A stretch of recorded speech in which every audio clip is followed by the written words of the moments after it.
Who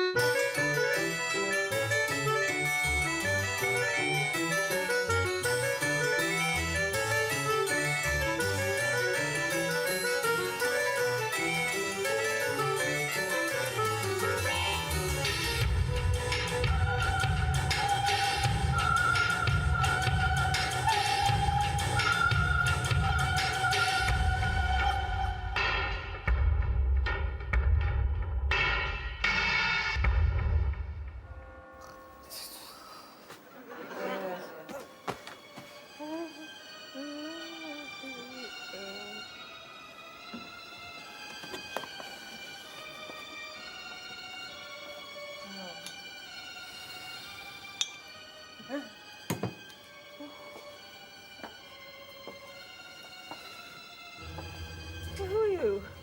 What? Gentleman, I hope. A thief, certainly. A thief? Well, then you are also a duel and a booby.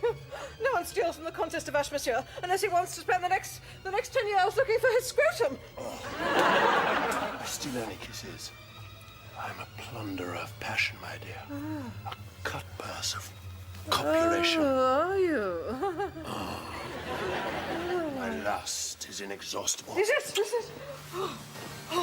You will not deny me. Oh, I don't think I will. Oh, what's that? Oh, now I think I prefer them cooked. You have a lot to learn. Oh, will you teach me? Yes. Oh, teach me. Yes, teach me everything you know. Oh, yes. Oh, ravage me. Morning. I hear the Marquis de Sade has escaped from prison again. Mistress. Oh, mistress. Incroyable. That's the only word for it. Incroyable. That is a word, isn't it? Yes, that's one of them. You realise I was sleeping in the next room? I mean, that could have been me grossly debauched with a pig's bladder pulled down over my head. Mind you, I have done that at parties. I assume Madame is going ahead with her appointments for the day? Going ahead. Any idea what I've been through, monsieur? I've been subjected to things that even she hasn't done. Oh, the apple! The apple! No, mistress, I have removed the apple already. Oh. I just thank God it wasn't Friday, otherwise that would have been a melon by your bed. Croissant, croissant. All right. Might I remind Madame about the portrait? Portrait? Madame has an appointment to sit for possibly the greatest living artist in the world.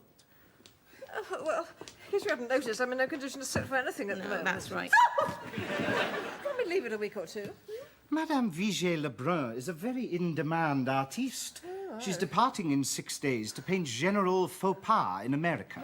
Well, I'm afraid the General will have to wait. He can't wait. He's dead. And as soon as they've found all the bits, the king wishes him immortalized. Oh, I trust this Madame Widgery-Doodle. Vigée-Lebrun. Widgery-Doodle. I trust she's highly fashionable. The height of fashion. I don't pose for anybody, you know. She's not an anybody. I believe the Duchesse de Dunkirk was so pleased with her portrait, she hung it in the loo. No, Louvre. I'm sorry, Louvre, where it is hoped one day there might be a very famous art gallery. I won't pose for someone who's normally accustomed to whitewashing a vestibule. I've done that. Look at that. Horrible. Those aren't my feet.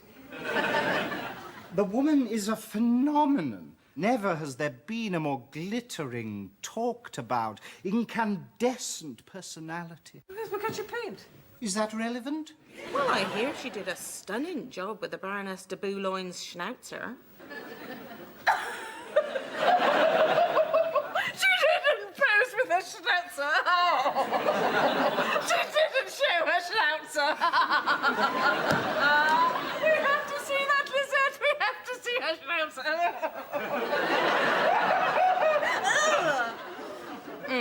It's not quite what you're thinking, madame.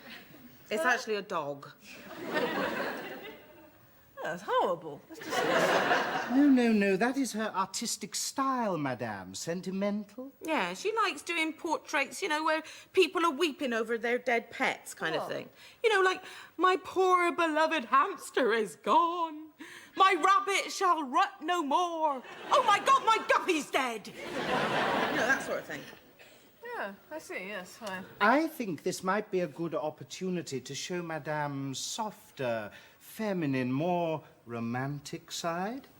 Yes, that'd be good, yes. My softer, romantic or feminine side. Just go and kill some animals, is it? Ow! Ow! Oh, is this a dress or a contraceptive, monsieur? If I'd been allowed to take measurements. Oh, you're a couturier. You should be able to use your eye. Fortunately, I didn't have an eye wide enough. That's her! Ladle! Ladle? If I am to get my breast even halfway in, I will require a ladle!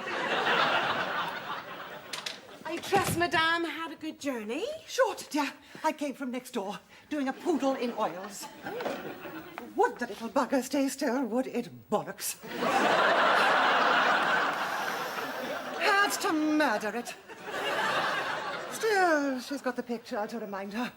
Plus, like I said, she can stroke that with no fear of getting the mange. Oh, I know. You wouldn't believe the amount of mange we have to put up with these days.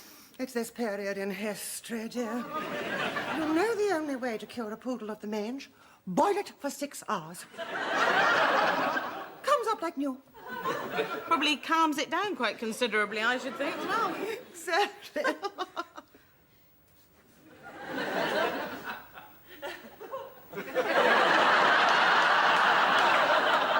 Cheers. What? What? That's an interesting face you've got there, dear, isn't it? Oh. Ever been done in pastels? No, I haven't travelled much at all, actually.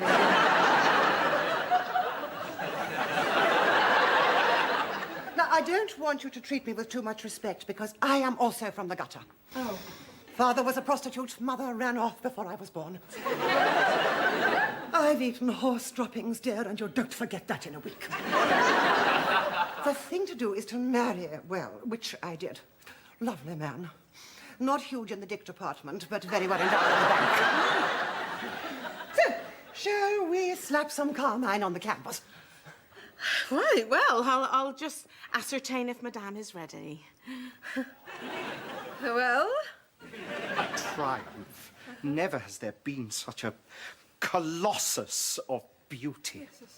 You can't see me, can you? Yes. Bits. Mistress? Oh, ah! Who put you up to that? Mistress! That really is just so... It's... Well, it's a dress. If Mistress is ready, I'd like to introduce you to Madame 𝗳𝘆𝗳𝗂𝗡. Excellent. Oh, wow. Oh. You're just shuffling in. Could you get me some wine, dear? Nothing expensive, because in my family, the nearest we got to a good claret was humping a vintner, who I might add was not noted for his bouquet. Ah, I have heard very good reports of you, madame. Bloody hell. I trust you have everything you need. Shall I bring the bottle? Bring the barrel, dear. Sit for you. May I make a suggestion? I believe I am something of a trendsetter. Yes? Lose the wig. Because, you see, we don't need it. I think we do. Now, trust me on this. Long, flowing, natural locks. That's all the rage now. Can we try it? Come on. For far? Very well. Very not.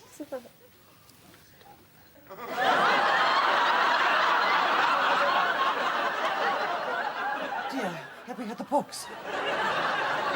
No, just the mange. If I may say so, madame, I think a wig brings something to a woman. Well, Well, it certainly brings hair, doesn't it? On second thoughts, I think we can live with the wig. Because, frankly, I don't have a one-bristle paintbrush. However, the dress will have to go. This is an outrage. This garment, madame, is that what it was that you said? Oh, a reflection of my personality. Are we having treatment? Now, are you telling me this is not the very zenith of fashion? Not in France, no. Although I do know a couple of transvestites who give anything. What we're looking for now is simplicity. Like this. Basic. Comfortable. Not got her tits rammed in like a couple of press dogs. Do you have anything like that? What? Simple. Simple. Unostentatious. Unostentatious, monsieur. And what is your response to this revolution in haute couture? Hanging Gardens of Babylon. Ridiculous as the Hanging Gardens of Babylon! I was simply following Madame's instructions. Start with the Taj Mahal and work up.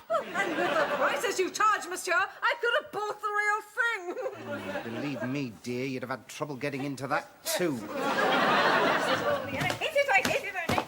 Yet another triumph for Maison Bouffon. Oh, you needn't look so smug. I paid for that dress.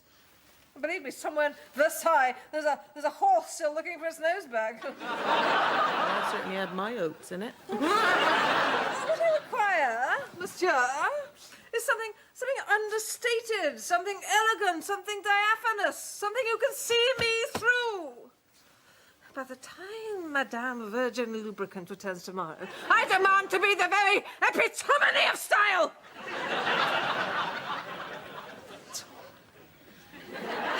Morning. Oh. He's been back again, hasn't he? Am I right? You gotta hand it to him, though. He's very creative with his fruit. Here. What?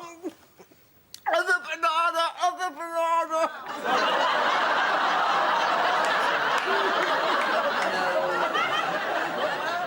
I want him found.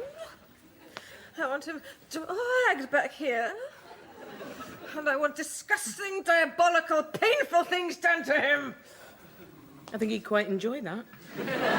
I should think he'd pay for it. I mean, have I no protection? I am certain, mistress, he'll soon be back behind bars, where he will fester and rot and moulder and die. But just in case, I put a big spiky truncheon under your pillow. Yes. Well, from now on, you're sleeping in my bedroom. As my mistress wishes. A wise precaution, Madame. Safety in numbers. Oh, no, I won't be there. What? Well, if there's any trouble, I'll be just the other side of the Alps. What? He'll be quite safe, don't worry about it. He doesn't actually kill people, does he? At the last count, I believe it was 132. What? Oh, that's over 10 years. That's 13. 13 a year. What's 13, is it? Unlucky for some. I'm sure you have nothing whatever to fear. Flee! Flee for your life! The great defiler of women has struck again. We shall almost assuredly be debauched in our nighties. And quite possibly defecated on. Does he do that, dear? I thought he did, dear. No, that's the Duke de Dordogne, dear. Well, they both deserve a good smash bottom, dear. Yes. Flee! Run! Yes, run! Run and flee! Run! Flee! Just run and flee! I must pack! What? Oh, but I must only take the bare minimum. Just 15 or 16 dresses. 50 dresses!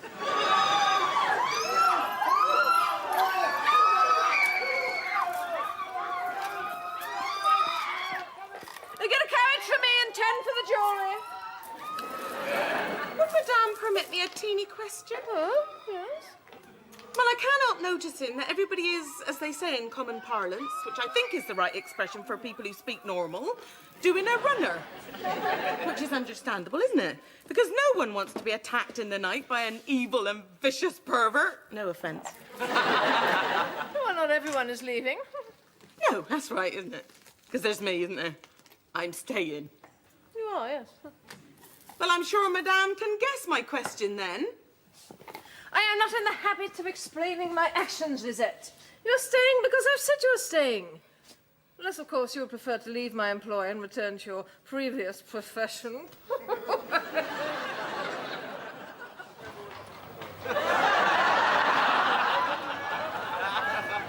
Have a good time, sir.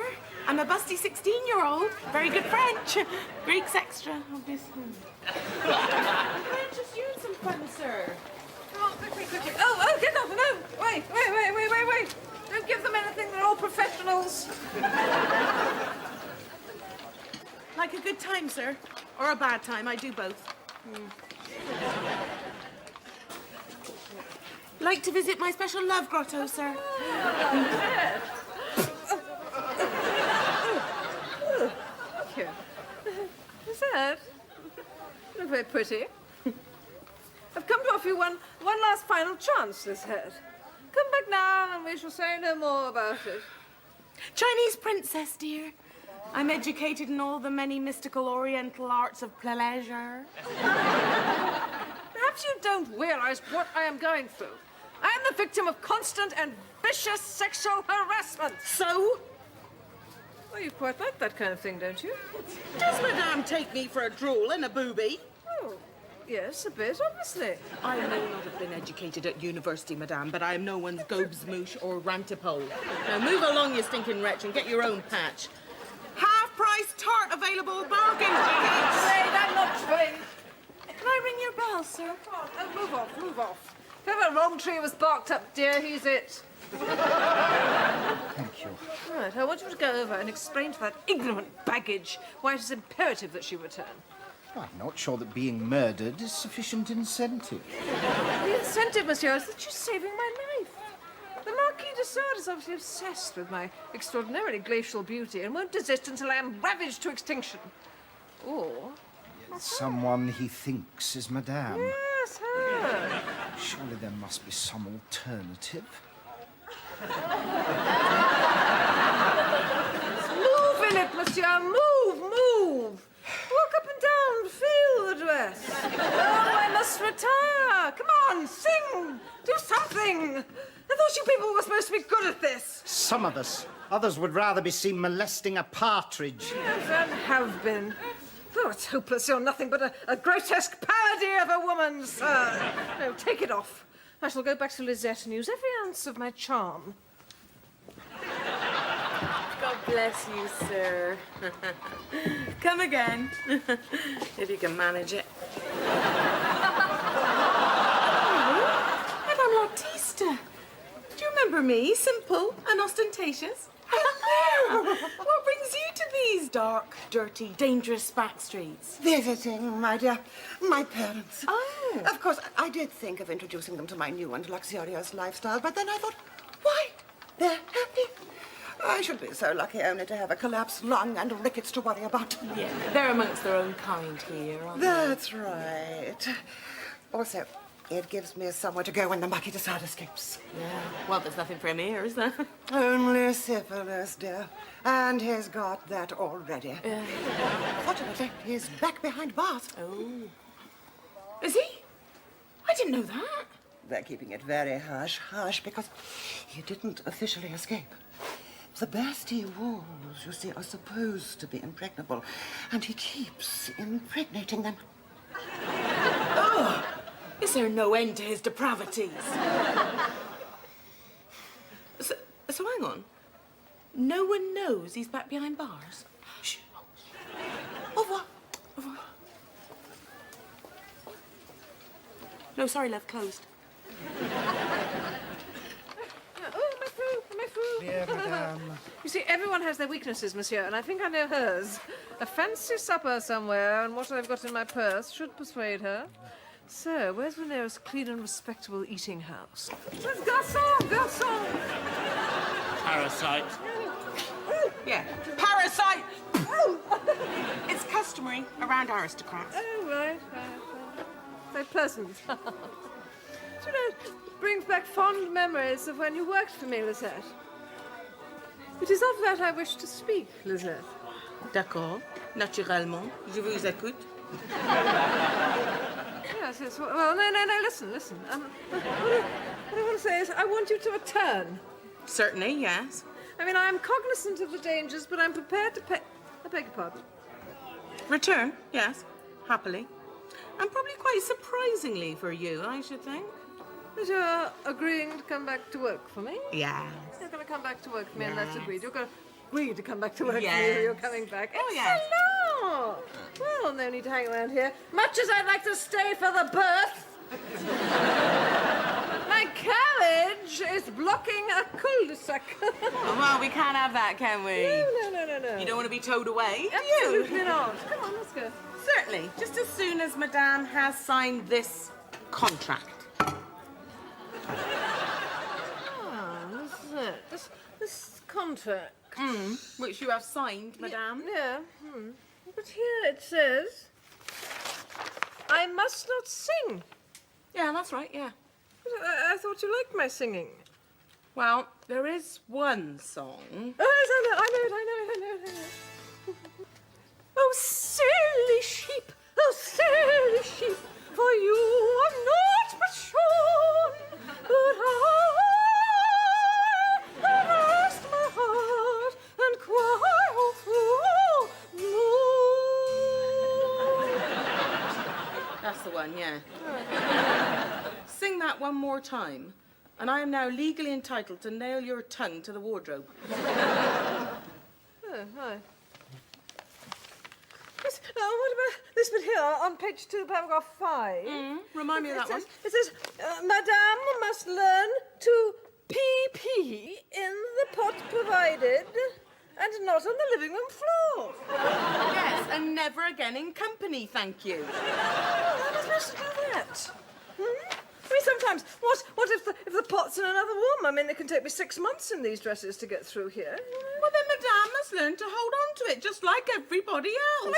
I can't. I'm just not born to that. I can't. What?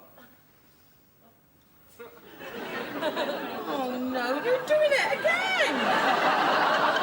Oh, God. I just can't. I can't help it. Well, you owe me 10 leave for that, and you're going to mop that up yourself. I hope you've noticed the most important clause in there. What's that? Page 7. 7. Yeah, have a look. Madame must learn to open doors. Yeah, that's the one, yeah. No, I can't. Of course you can. Go on, give it a try. No, I can't. I refuse to make any effort on that one, madam. I refuse. All right, then. I completely understand. I'm off now, then. All right, I'll try. I'll try. Give me a moment. It's a door. Lovely door. Oh, that's interesting, isn't there? Oh, it goes down. Oh. No, this area is where you need to concentrate. Here. Come on. Oh, good. Put your hand on there, on the handle. Turn and pull. I couldn't look. I've got no strength. Turn, I've got pull. no strength. On, turn, I pull. can't do it. Oh, I've just got do no- it. I can't Just do it. I can't do it. See, now you've got your wig in the way. That's more like it, isn't it? Yes. Natural and relaxed. I almost feel we could have a breast hanging out if it takes your fancy. Oh, no. That's fine. I only ask because it can focus attention away from an uninteresting face. Right. No, actually, madame, I would like to be seen as a sensitive, very human woman. Human. Yes. Yes. We can try. Madame, I thought perhaps weeping over a dead canary. Do we have a dead canary? Yes, we do. And I thought I would stand about here, looking up at Madame with something just short of admiration. Am I doing both? I didn't realize. No, I didn't realise. Oh, yes. Page 4, clause 2. It's quite specific. No, she's right. Thank you. Would you like a breast out, dear? Oh, yes, absolutely. I'll do both if you like. Now that's interesting, isn't it? Oh. I thought it'd make quite a good contrast with the canary. What do you think? Absolutely.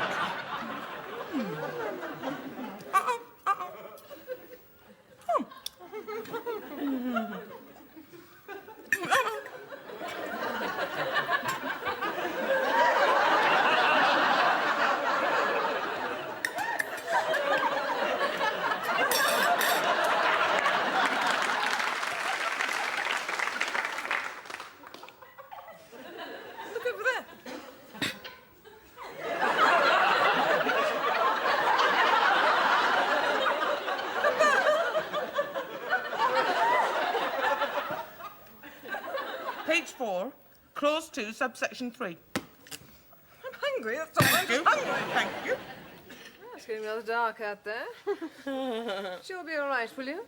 Sleeping here all alone and unprotected in this rather eerie, rather easily broken into bedroom. Page 1. It's page 1 of the contract. Yes, I know. I'm sure I shall be most comfortable. Bit of a storm brewing out there. But you don't mind that, you know, huge thunder and lightning and things. Hmm? No. No? You're right. Yeah. Well, sleep well. You've got your pineapple. Yeah. I'm sure I shall enjoy that. Yeah. Bouffant. All right then. Night night. Chew. Chew. I confess myself a tad confused, madame. Huh? Surely the Marquis de Sade was apprehended early this morning. Yes, he was. Bit of a hunchback, apparently. Yes, long, straggly beard, teeth falling out all over the place. Won't be long, dear. Will you be going out again tonight? Just for a while, dear.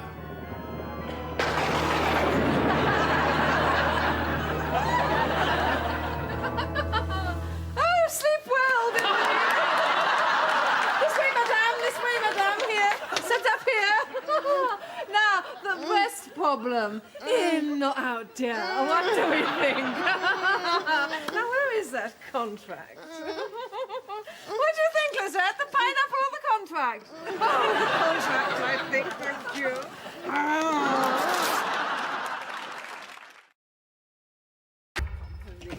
Are you mad, really? Well, I've spoken to the inventors, madame, and they say it's all perfectly safe. I can't believe it. Did you hear about that? All right.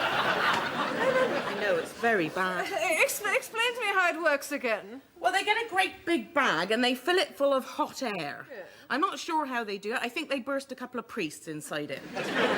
Whereupon Madame clambers into a little wicker basket which is dangling beneath, and up she goes, very exciting. Is it a basket? Well, obviously future models are going to have cabins Yeah. with gorgeous little ensuite boudoirs with finger sandwiches and little mini soaps. Well, that's useful as you plummet to your death.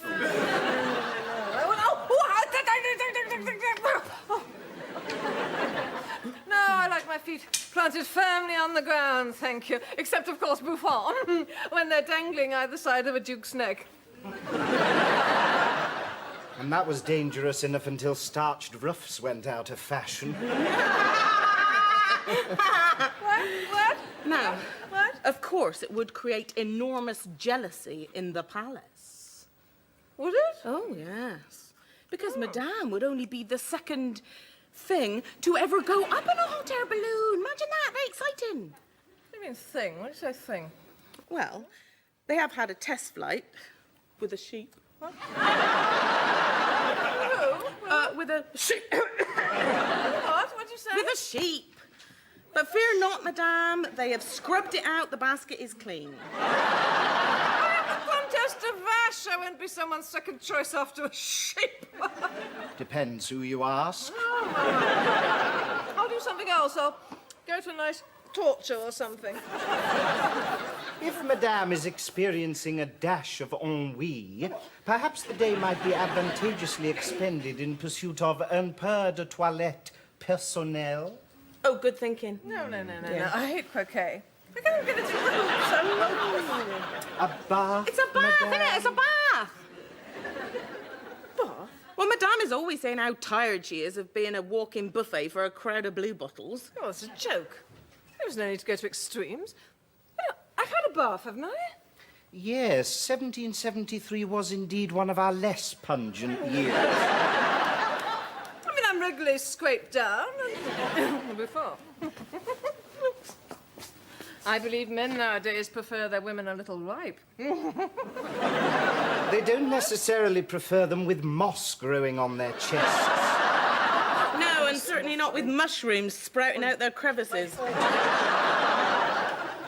right, go and prepare everything, then I'll have a bath. No water. What are we supposed to do now? Milk. Preferably not from a cow. Go and squeeze something exotic. Hardly a new experience for you.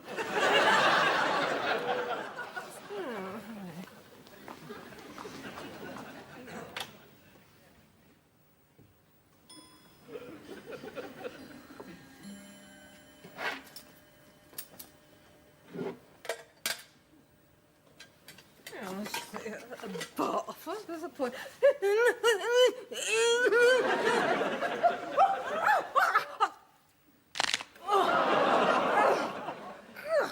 Wretched cockroaches.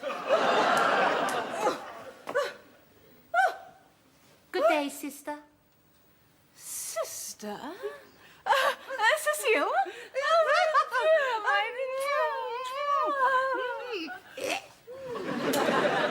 How goes it with you? Well, I hope. Not so well as with you, I fear. I am forced to admit I have come to beg for alms. I'm sorry. If our childhood together means anything to you, I trust you will look on my petition with kindness. But Cecile, you have lovely arms. And you see, I only have these two myself, and I use them rather a lot.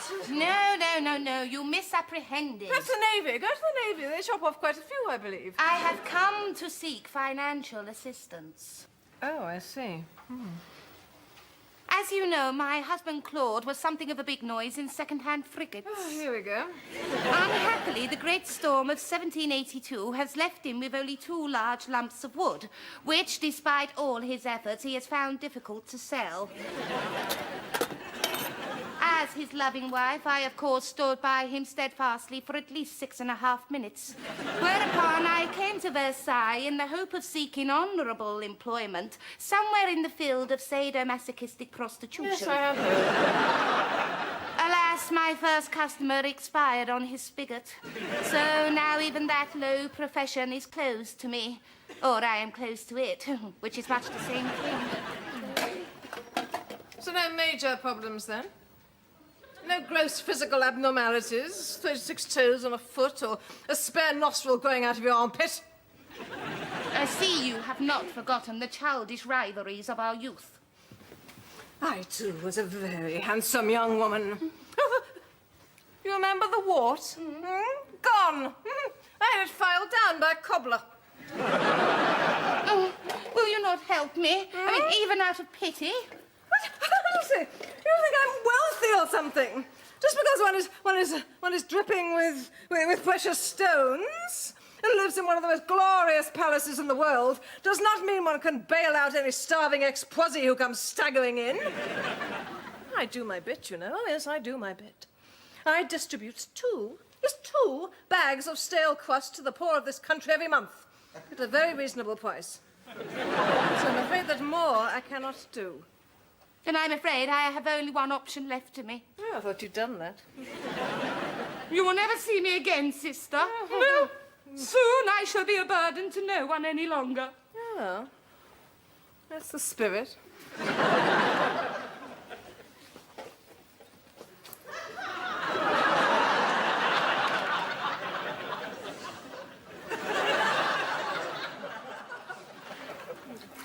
There.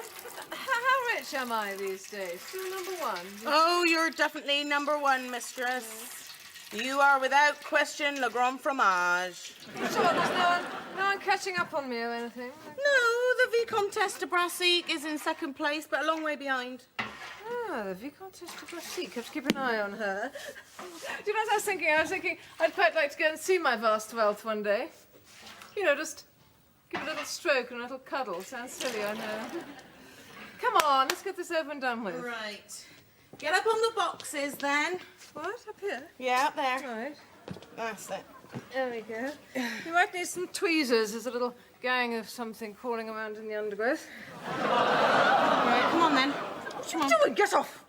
Well, I assume Madame would be naked. Are you mad? Do you have any idea of the temperature in this room?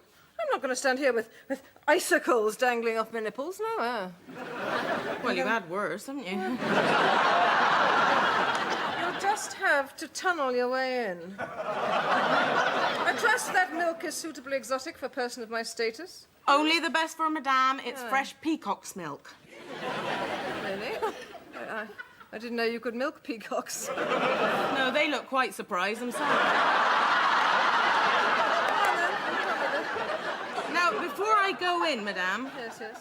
I want to make one thing quite clear. Yes. I am not, repeat, not attracted to women. Oh. I like a nice hairy buttock myself. And just in case madame has nice hairy buttocks, I'm still not interested. Is that clear? Just get on with it. Right. Right. Here I go. I'm going in. Oh my God, it's a jungle.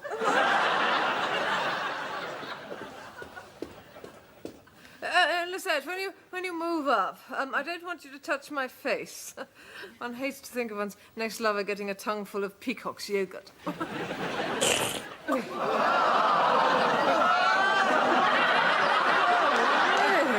Do not be needlessly concerned, madame. I chance to have the very thing. Now, where did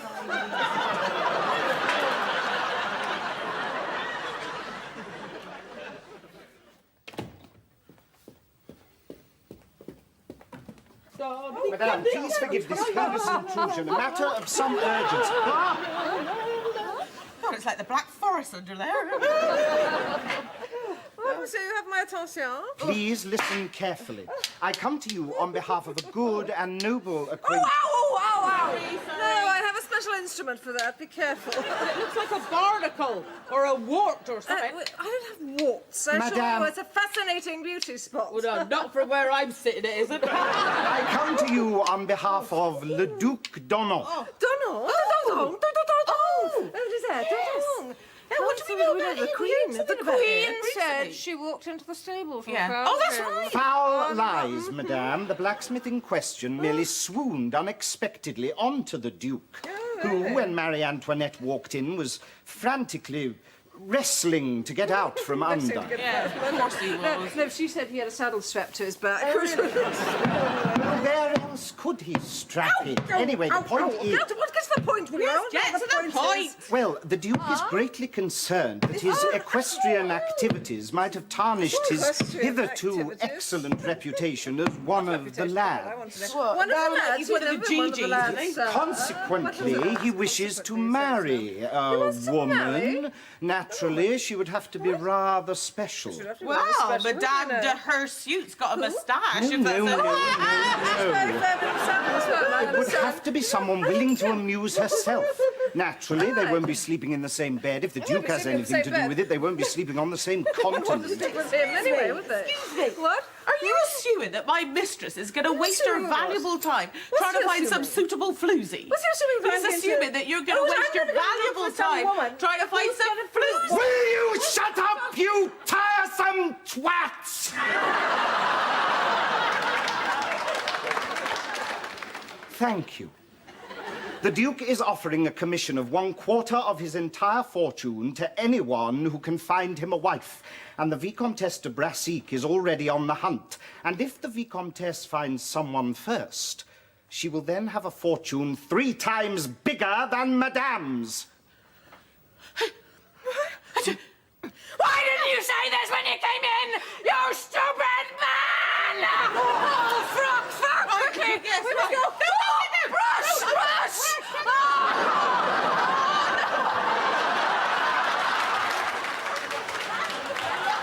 Brilliant idea. So, marry your sister to the Duke Dong Dong Dong? Yes, Cecile. I must have that money. Well, am I being very thick or something? I thought you said your sister was already married. What is it? These are very dangerous times. A husband can be clawed to death by a ferocious runaway dancing bear at any moment. See. Shall I book that? Oh, yes, please. Yes, please. Now, where is the poor part of town? Well, it's just outside. That's very convenient. Excellent. Let's go. Madame, you're not thinking of going to the poor part of town looking like that, are you? Well, yes, why? Because where we must perforce venture out this morn, as we say in these times, if you're looking like that, you get your legs ripped off, won't you?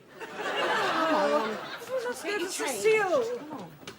How does one look now? Well, yes, we're getting there. It's much better. May I make a couple of suggestions? Well, first of all, lose the wig. No. Right, well, lose the cane. No. Well, at least lose the muff. Oh, there are limits, really.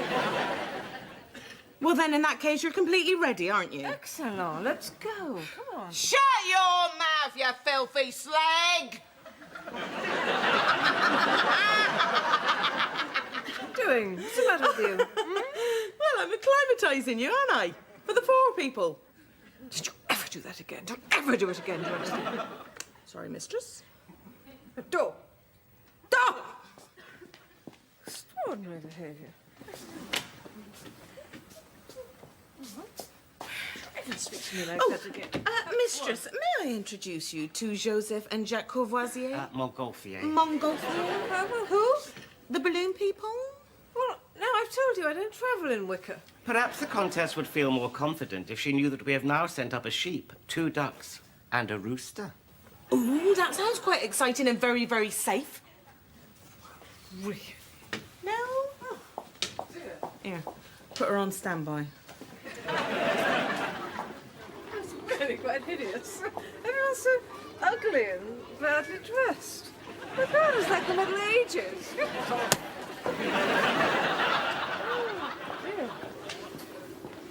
Oh, it gets worse. I mean, look at those dead peasants just sitting around. But it's winter, mistress, and these are very poor people. They find that their food is better preserved if it's left outside. What? I mean, this body, for instance, this will feed a family of 4. Oh, yes. No. What? Oh, look. Well, look at her. What's she up to? Well, she's forced to sell her body, isn't she? To a restaurant. Oh, I see Madame is learning the ways of the starving very quickly. Look, we must get out of here. Let's find Cecile. Ask one of these waggedy bony people. Well, it would help if we had a likeness, mistress. Well, I am the likeness. We're practically twins. Oh, I see. So we're looking for a very plain woman with a hairy, crusty wart on her privates. Righto! Is that? Is that?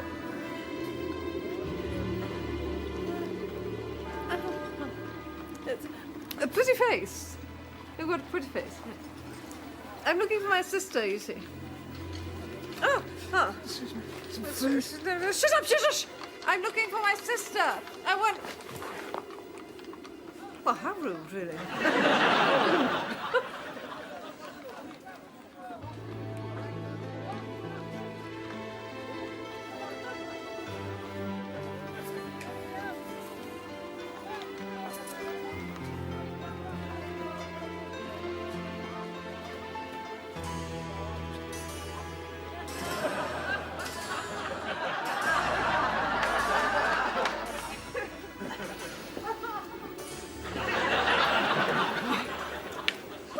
Frenchmen these days. It's things like this, monsieur, that have forced womenfolk in this country to invent crochet.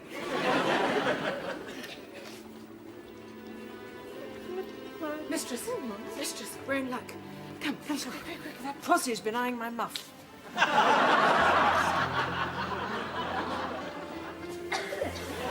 Is it? There. Yeah. Imagine my sister living in the poor part of town. It's horrible.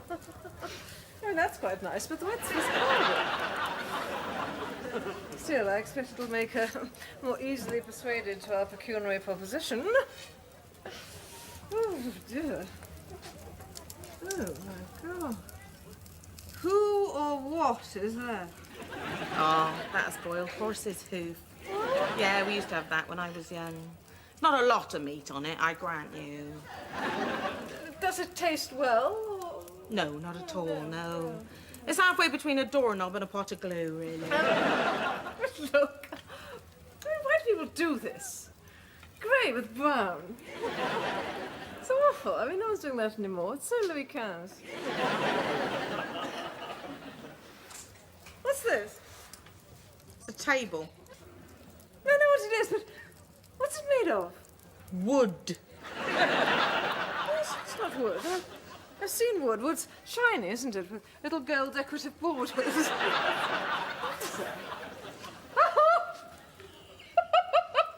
You know what that is? That's tree. Oh, tree. I mean, up and people are eating off tree. No wonder the British can't be bothered to invade anymore.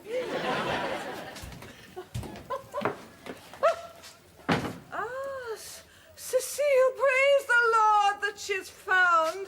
Praise him. Yes. Cecile, come embrace your sister. Remember? Come one step closer, Columbine, and I shall whittle your vacuous head to a point.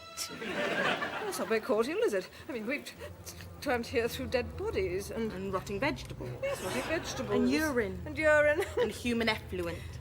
Did we? Well, you got some on your shoe, that's where. Who is this woman? Oh, you stab her. She's no one. She's just my maid. May I take this opportunity to say how delighted I am? There will come a time, bitch, when traitors to France such as you will be tied to cartwheels and their limbs repeatedly smashed with long, heavy pearls. Long heavy what? Poles. I think she's saying poles. Listen, sweetheart. You are talking yourself out of a nice little earner here, so don't balls it up. There's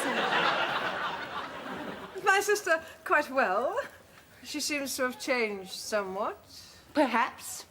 I received word this morning that my adored Claude is dead. Dead? No, that's not till tomorrow, is it?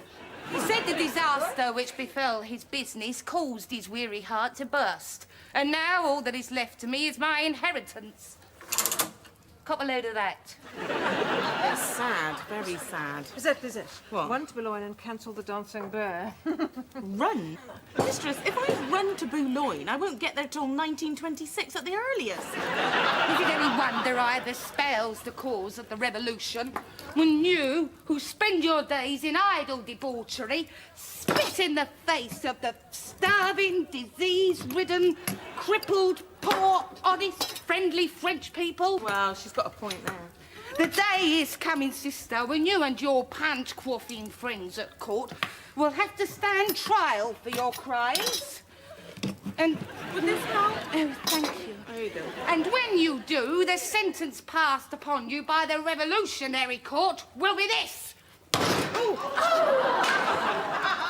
God, that is one hell of a loaf.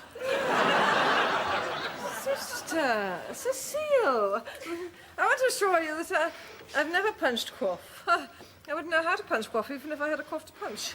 And as for debauchery, that's been a very dry season in that neck of the woods for her, I tell you.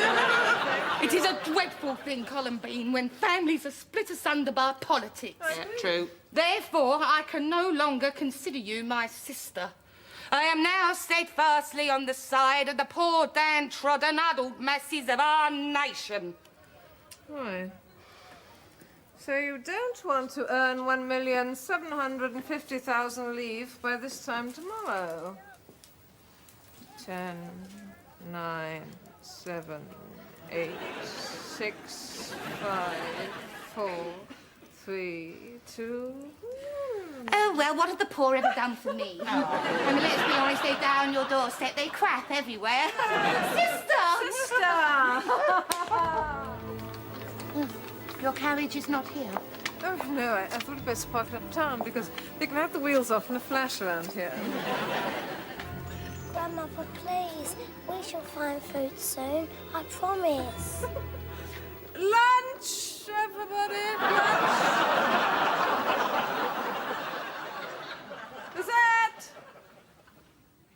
Lisette! What's the matter? This is the door. The door!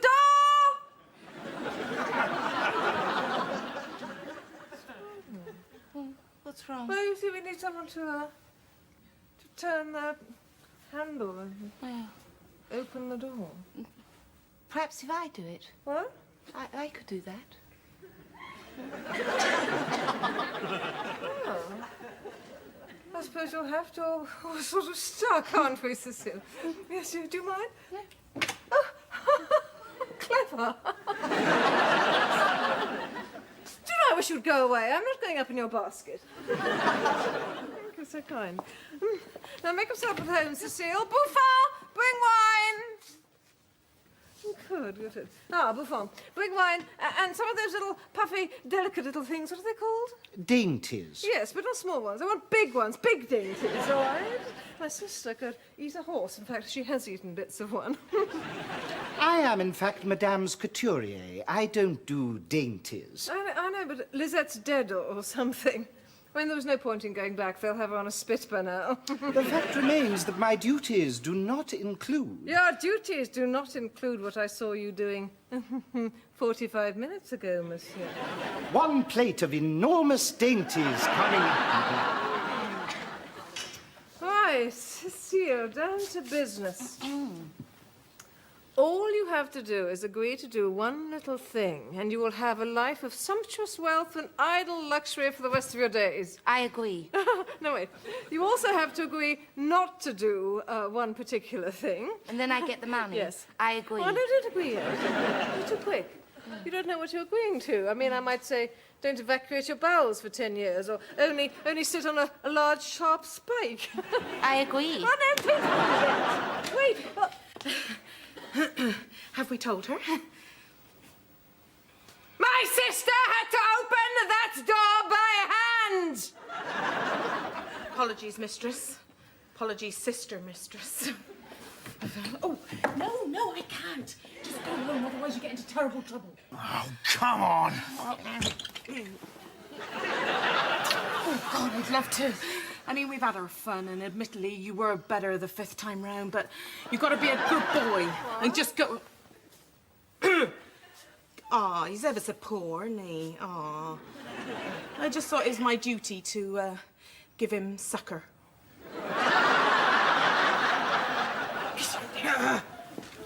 Crochet.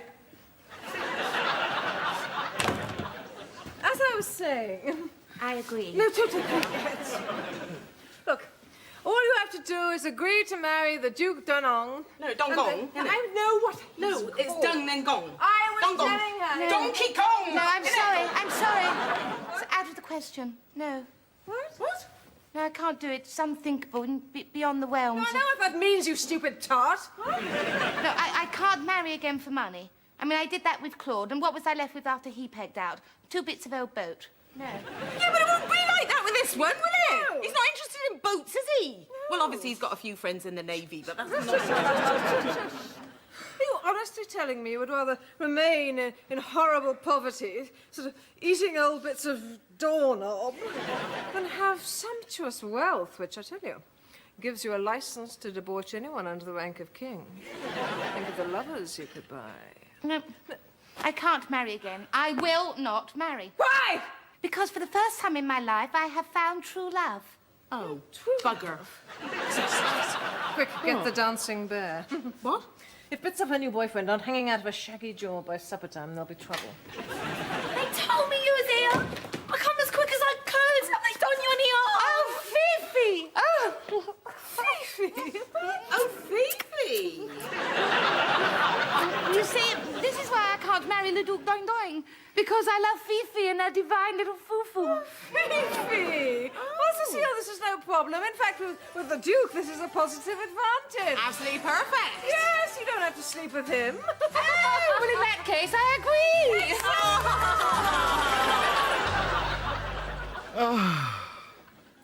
Well, a very happy occasion all round, I think. Indeedy. Might I ask how you, Oh, that. Well, after I told her the King and Queen had gone up, couldn't stop her. You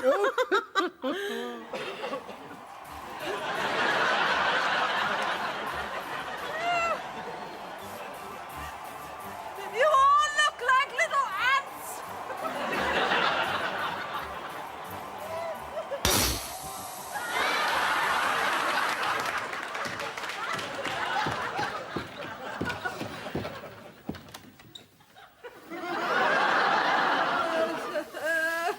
Oh, dear. Milk some more of those peacocks. Oh, I want to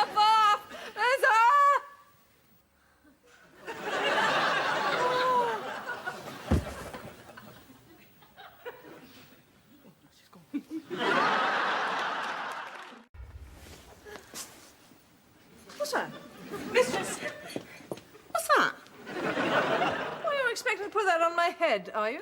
The Comtesse did ask for a ship. Well, I expected a little imagination. Yes, a glorious man of war. Yes, it's all breasting huge waves of hair. This looks like it's run aground. Yeah, on a dead poodle. My mistress here, in 7 days' time, is attending a very exclusive soirée de musique. Musica. When she takes her seat, she wants the people in the row behind thinking there's been a bloody great eclipse. Big, monsieur. Big! Uno comprici. Parfaitement. Oh, I forgot about him. Madame, there's a messenger here with very urgent news. My lady, I come hot foot from your country estate to inform you that your beloved husband is gravely ill. Who? The old Comte. Honoré. I will, of course, spare Madame the ghastly details. No, that's all right. Go on, go on. Suffice it to say that his face is a hideous mass of suppurating pustules and certain extremities have dropped off. Well, come on, what other news?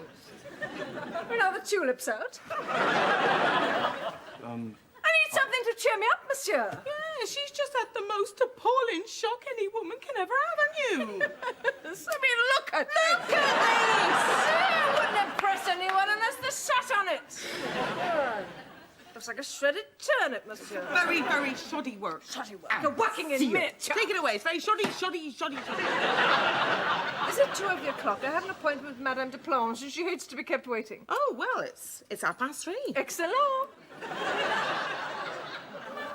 That young man. All a charade, my dear. The Comtesse de Vache hasn't had a decent lover since she was 10. And he put it about a lot for a 9-year-old. She has a husband. I expect he provides all the warmth and love she needs. Long as she doesn't need it very often, yes. At his advanced age, the warmest bit is normally an inflamed goiter. Of course, he is remarkably wealthy. Maman, you're not suggesting she married him for his money. My dear, when one is trying to excite a sack of dried fruit, it's amazing how 60,000 a year puts power to one's elbow. The woman is too sordid for words.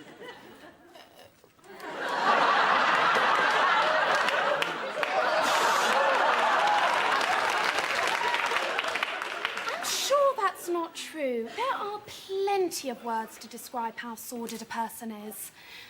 Disgustingly vile, sufficiently repulsive to induce continuous vomiting, so festeringly nauseous that her corrupt... Oh, Eveline!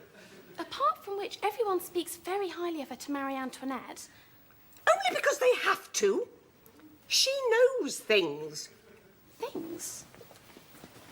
Makes it her business to uncover all the dark, embarrassing little secrets that one would rather not be made public. Like what? That is not for the ears of an innocent and pure young girl. You are innocent and pure. Maman, you embarrass me. I would know a penis if I sat on one.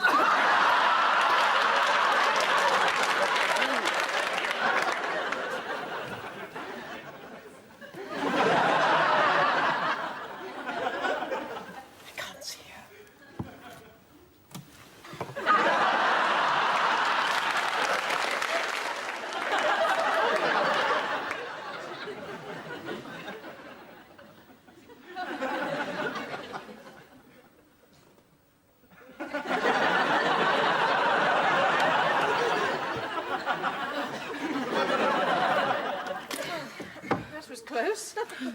Now, de Plange, what do we know of her? P. Right. Madame de Plange, the lover at present of the Marquis de Bonneville, the Vicomte de Brute, several chevaliers, 2 gardeners, a Doberman, and a butcher. So, no shortage of meat in her diet. What does she want with me? That's the question. If I may hazard a hypothesis, I believe she has come to present her daughter Eveline, who has recently sprouted into a woman. Oh, that's interesting. Have you ever done that before? Be warned, mistress. Madame de Plange is known to be jealous of your good relations with the Queen Consort. Ah, Yes. With who? The Queen Consort. Yeah. Marie Antoinette. You've seen her around the palace. Big Bo Peep look-alike. Crowned. The Austrian tart, the king married. Yes. So, Madame de Plange is jealous. Oh, not arf. And it is said she will stop at naught to bring about your utter and total downfall. Well, it's all go today, isn't it? Yes, Oh, right. Clever. Oh, Madame de Plange.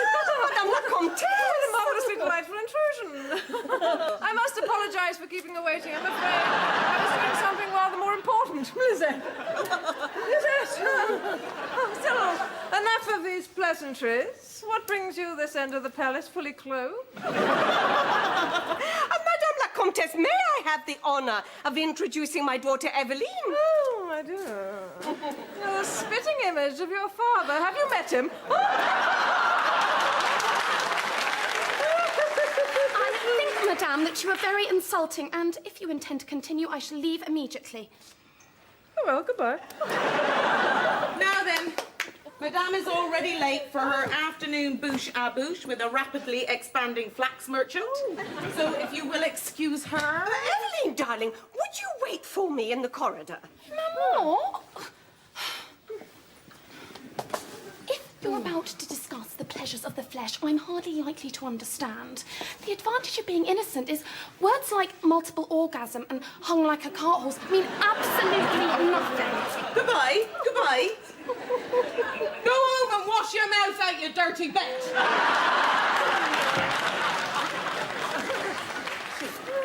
Madame la Comtesse, as a true and loyal friend, may I ask a small favour?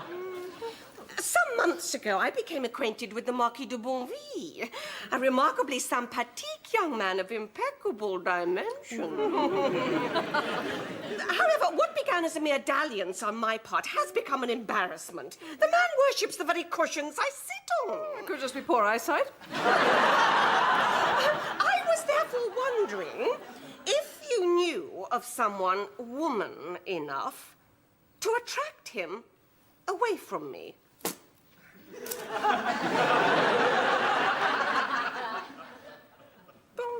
Bonville. I think Madame has already had him. Baffin, Bordeaux, Basingstoke. A brief lull in the hostilities with the British. But no Bonville, strangely. Of course, I realise the dangers. Should whoever it is fail, she would undoubtedly become the laughingstock of the entire palace. Then it will clearly have to be someone assured of success, madame.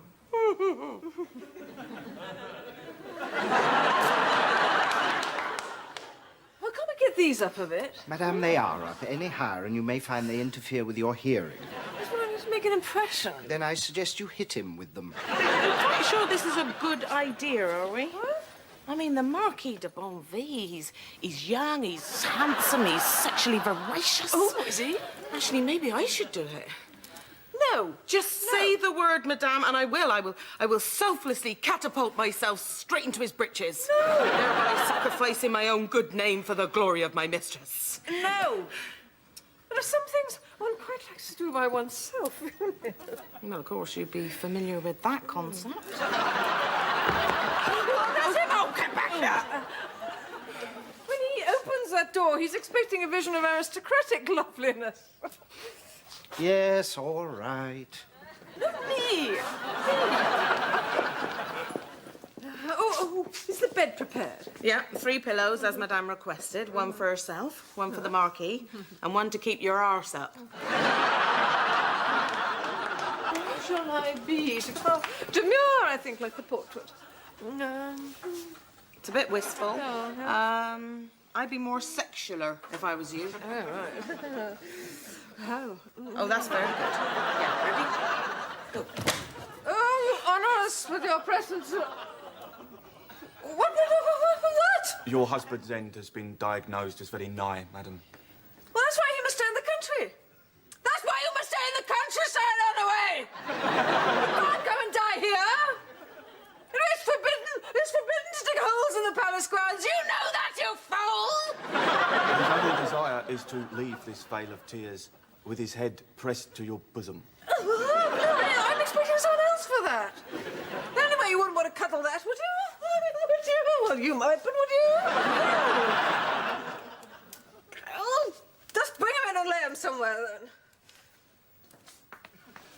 But you can't stay long! You can't stay long on the rain! God, it smells like a syphilitic's piss pot. It smells disgusting. Well, you haven't seen the rest of him. I mean, it's always been like sleeping with an elephant's scrotum. Well, I need to weep for my husband, monsieur. She's got loads of weeping to do. Come on. Oh, it's in. It's in. I don't do this. I've got nuns to shave. Shut up. Right. Ready? A bit more sexier. Good.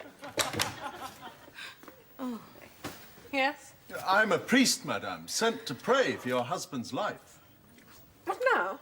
Well, now would be preferable. After death, it gets slightly tricky. All right, come in quickly. Come on. Mush. Don't ring any bells and don't burn anything that smells. Madame cannot seduce bon vie with a priest in the next room. I'm sorry, not. He's not going to join in, is he? It's Friday. They're only allowed fish. You'll have to have a tryst somewhere. Tryst? Yeah, a tryst. You know, trysts. They're all the rage. You'll have to have a tryst again, like you did last summer. Tryst again? Yes, like I did last year. Yeah. What about the orange grove? And then Madame could have him on the banquette. Oh. Now, Lisette, inform the Marquis that I shall be accidentally passing by in 10 minutes. Oh, righto. A twist. I'm the palace physician, madame. Come to save your dear master's life. Oh, don't bother. If God can't do it, you got a fat chance. So you got it right. It's changed to the orange grove. Oh. Well, tell your mistress she has made a most succulently delicious selection, and I shall be waiting with my ardour barely concealed. Right. You have actually seen her, haven't you? Sorry? Nothing. Just wondering. If that's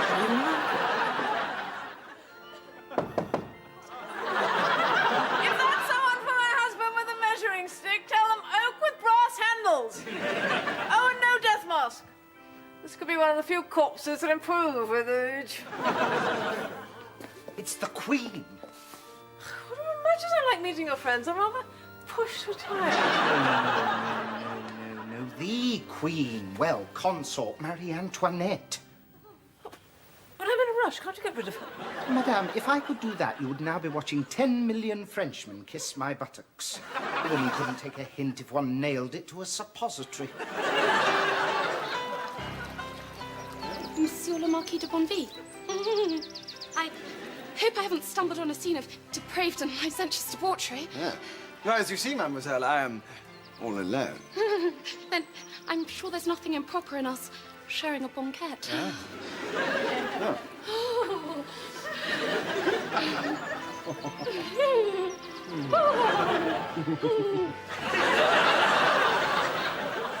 Your Majesty.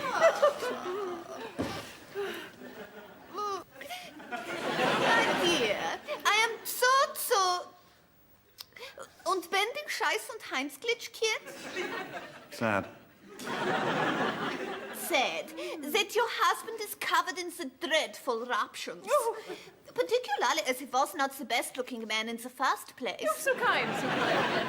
As your king's Frau? Bit of rumpo. Bit of rumpo. I must tell you that here in Austria, everyone is weeping. France. Yeah, France, Spain, everyone is weeping. Your Majesty is so kind, but I'm sure she has more important things to do than waste her time on matters of such small consequence. No. Oh,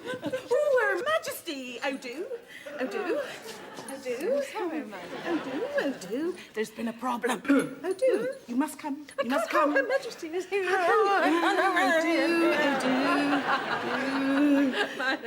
Ah! A rat! Who's the rat? You better run in the opposite direction, Her Majesty! I love rats! Easy there! Come, Liebchen! Come zu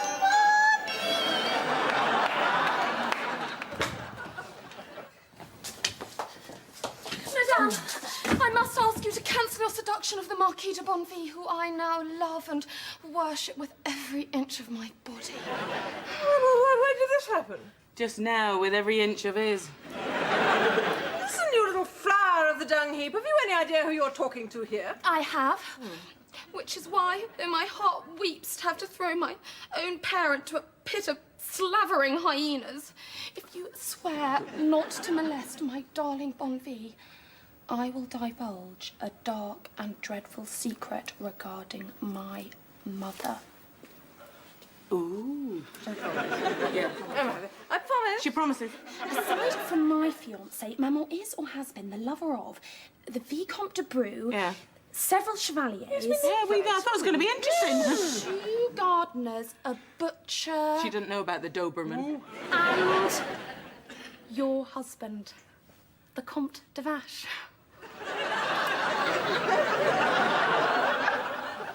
know what would anyone want with that, huh? I haven't touched him since 1771. Buffon? Never. Well, I was inquiring as to Madame de Plange's motive, monsieur. Oh, Well, it's obvious, isn't it? Money. rather late in life for that one to turn professional. Not if she stood to make a huge fortune and simultaneously ruin the most hated and despised and loathed woman in all of France.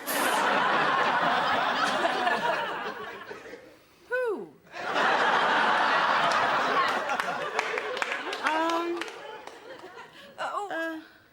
What, me? Me? No! No, not you. Well, yes, you. Oh. But there are some other people that are just as loathed as you.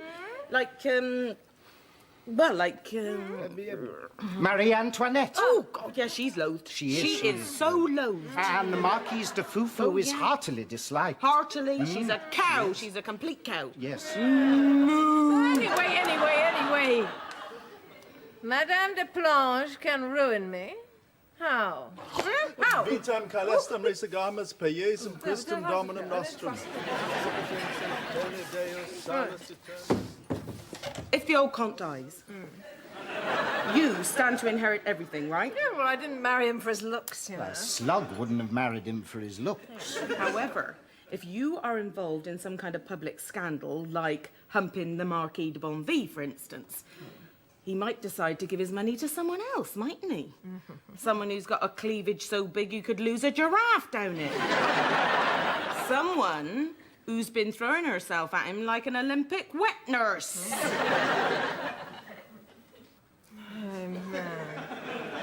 Madame de Plange. Plonge! Oh, it all ties up.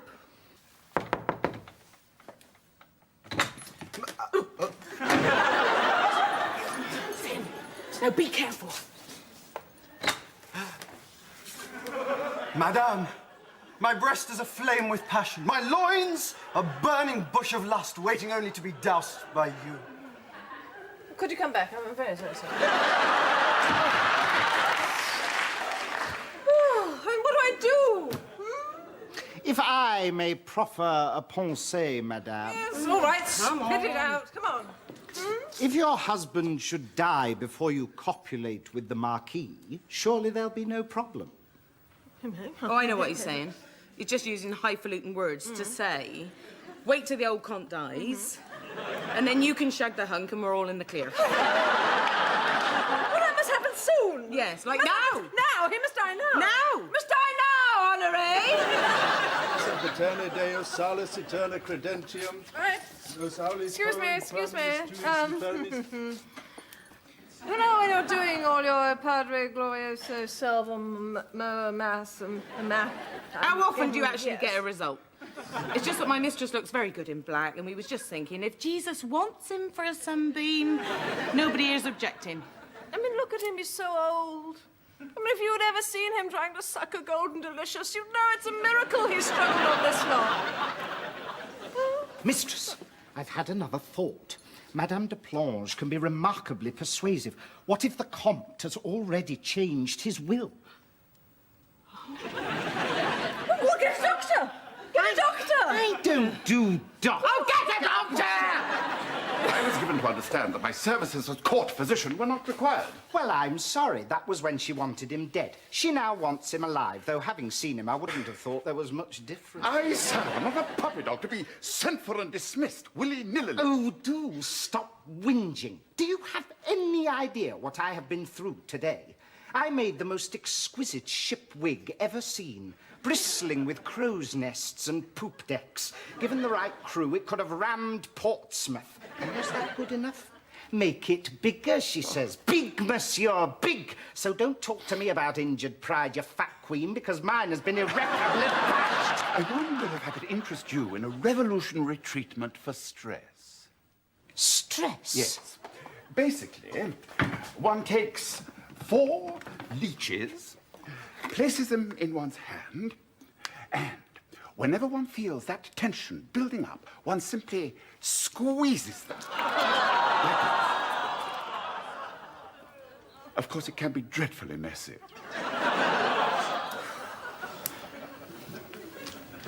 Oh. Will he live? That, I'm afraid, is in the lap of God. Well, what exactly does he have? It's the pox. I'm not quite sure which kind of pox. As you know, there are lots of poxes. However, I washed out his bowels. I don't know if it'll do much good, but it certainly perked the priest up.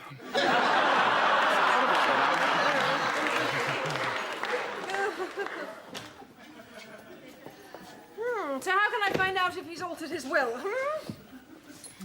If I might... Oh, come on then. Come on. What is it? Well, if your husband has changed his will, then surely his death would come as a pleasant surprise to Madame de Plange. All one has to do, therefore, is convince her he is dead and gauge her reaction. Oh. He's very good, isn't he? Well, he's homosexual, isn't he? Sent you away? That's impossible. Did you show her your legs? Yes, well, Oh, you have failed me, monsieur. I was given to understand a mere flash of your smile could deflower a cemetery. I take it you have no excuses. I believe her husband was there. Husband? It's not unusual. After a busy day at their offices, many just like to sit back and watch something undemanding. There could have been a danger of him missing my big finish. He's dying. Dying? No. He can't die yet. Oh. From my, mistress.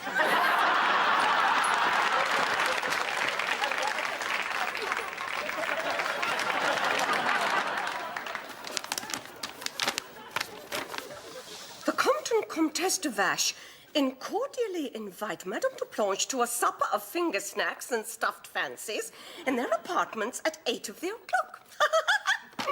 So, you see, monsieur, his condition is not as grave as you say. Oh. He looks so at peace with the world, doesn't he? So serene. Still, he's had a good innings. It's the way he would have liked to have gone. I've dug it. Yes, I'll be in touch. Madame can't bury him. Can't I?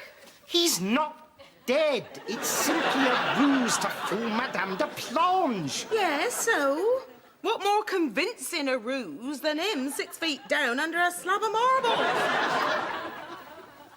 Well, obviously I'll dig him up again, you know, if anyone feels particularly strongly. You may be homosexual, monsieur, but you've got no sense of humour. What you have to do You engage the Comtesse in some mindless conversation while I convince the old Comte to alter his will. Which is not a sin, because when the money is ours, we will distribute it among all the poor people of France so they have a lovely Christmas and a bright and happy future. Yes, dear, that's right.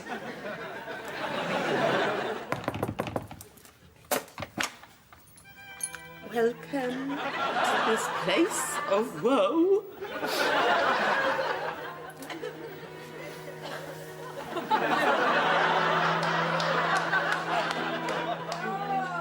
my dears, how delightful of you to have come.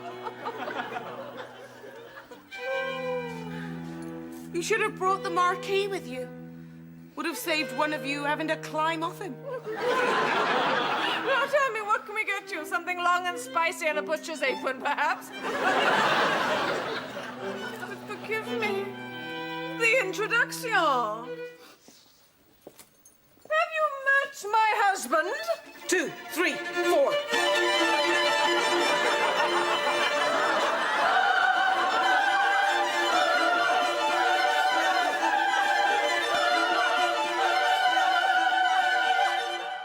You're a scraggy, selfish, old piss-potter!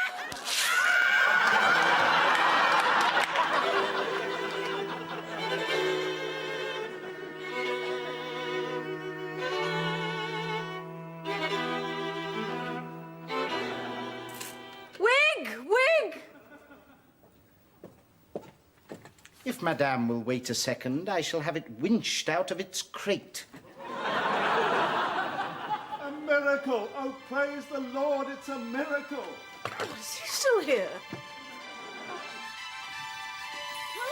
It's quite the most remarkable recovery I've ever seen. Though, as his wife, you should be warned. I believe it to have been a sexually transmitted disease. Oh, thank God for that. I was worried sick I might be in danger. Is this not a day of celebration?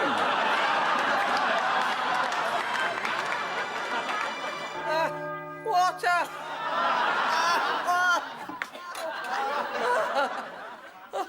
And then, monsieur, perhaps you will tell me how she got it.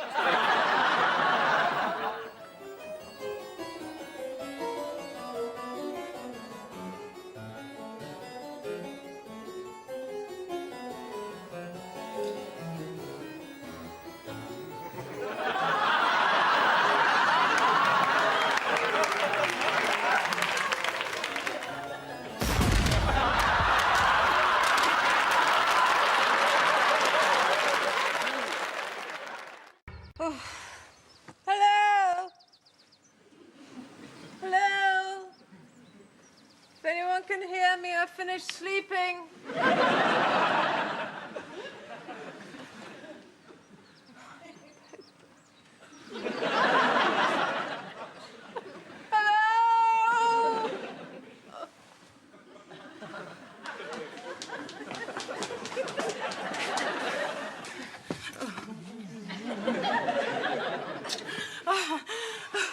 Look, sweetheart, before we part, can I just say this?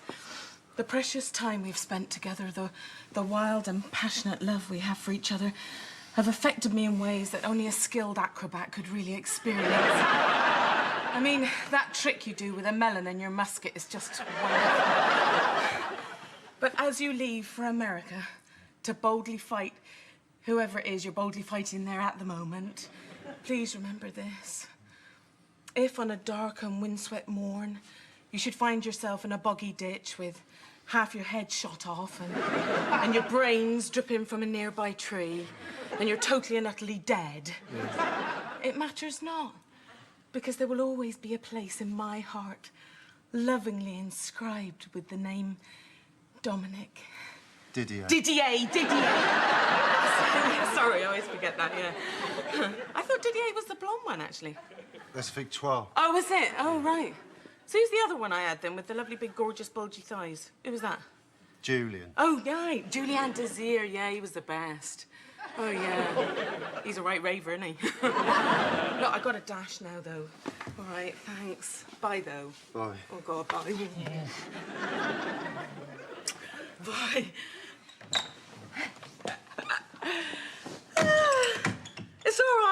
Everything's under control. She's back. Yes. At the risk of sounding grossly pertinent, might one ask where you are back from? Well, officially, I was visiting my aged father in 𝗳𝘂𝗙𝗨𝗡. Unofficially, of course, I was round the corner in the army barracks having 2 days of solid rumpo. I trust there have been no difficulty in my absence, as we say here in 18th century France? Yes. I'm breaking expensive ornaments! Oh, my God, what? Perhaps I should explain. As you know, many of our valiant and beautifully turned out fighting men Steady. are currently embarking for America. Naturally, I would love to go and die with them, but I feel it my duty to stay here and sew frocks for victory.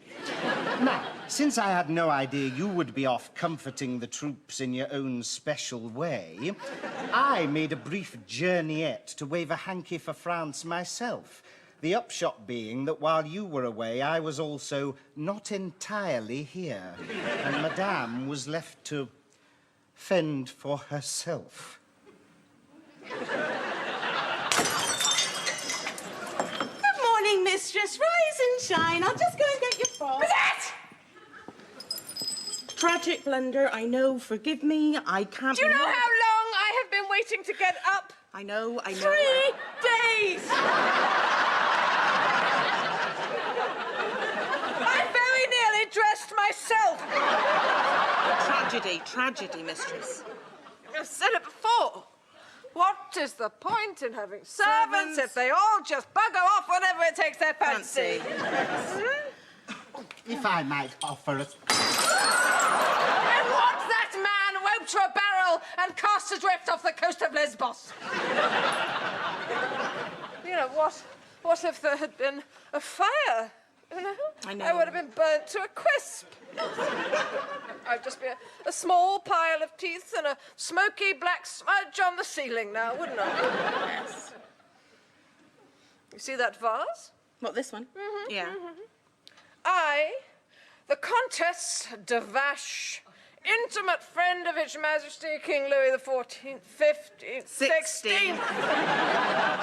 I, who are a very aristocratic personages, have had to squat on that vase.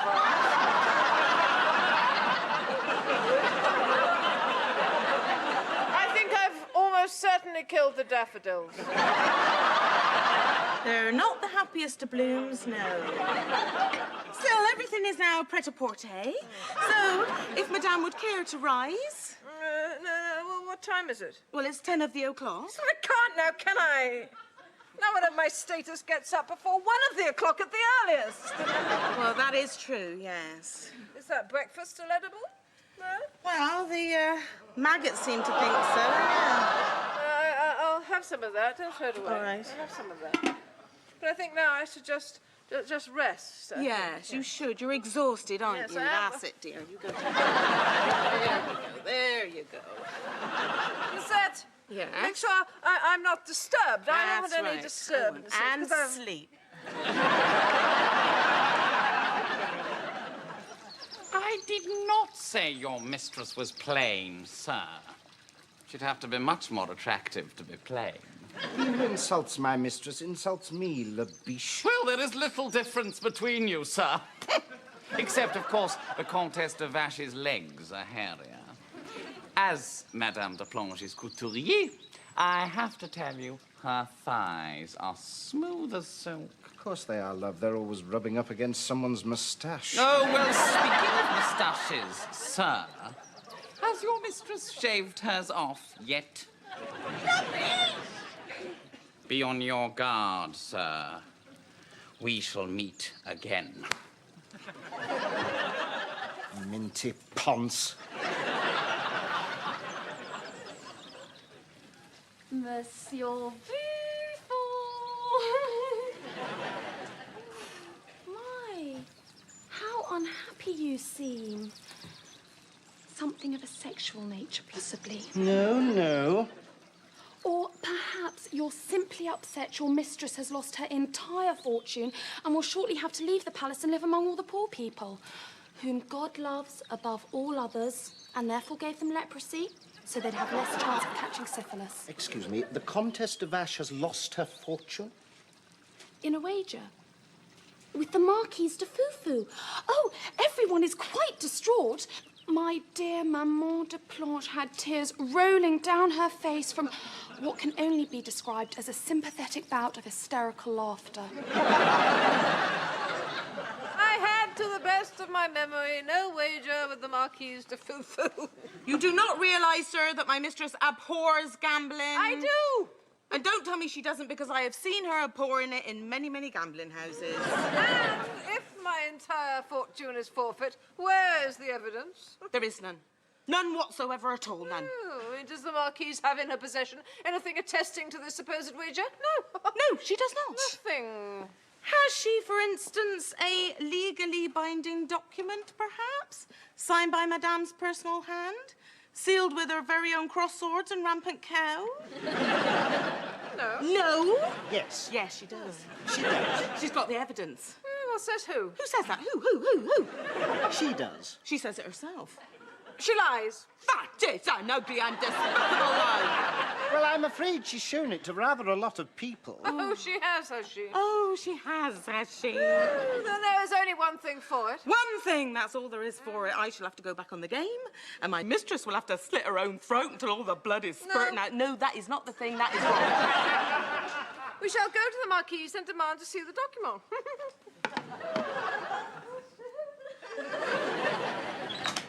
Now, the Marquise de Foufou's apartments are in the West Wing. This second way. Floor.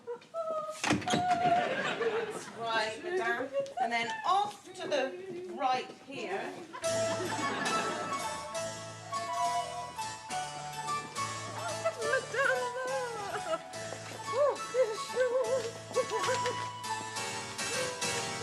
Reverse your mistress, Labiche. Madame de Plange reverses for no one, sir.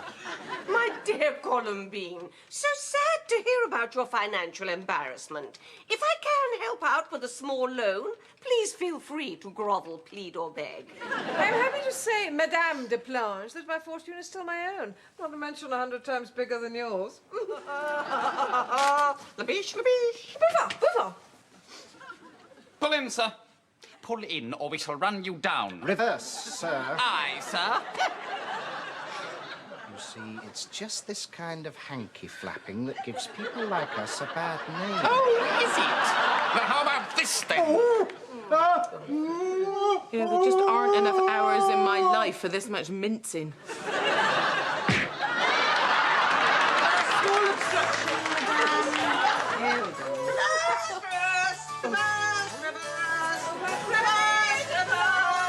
Here we are. Now we shall see. You certainly shall. Oh, knock, knock. There's no answer. I hope nothing is horribly wrong. Hello, my dear. It's only me.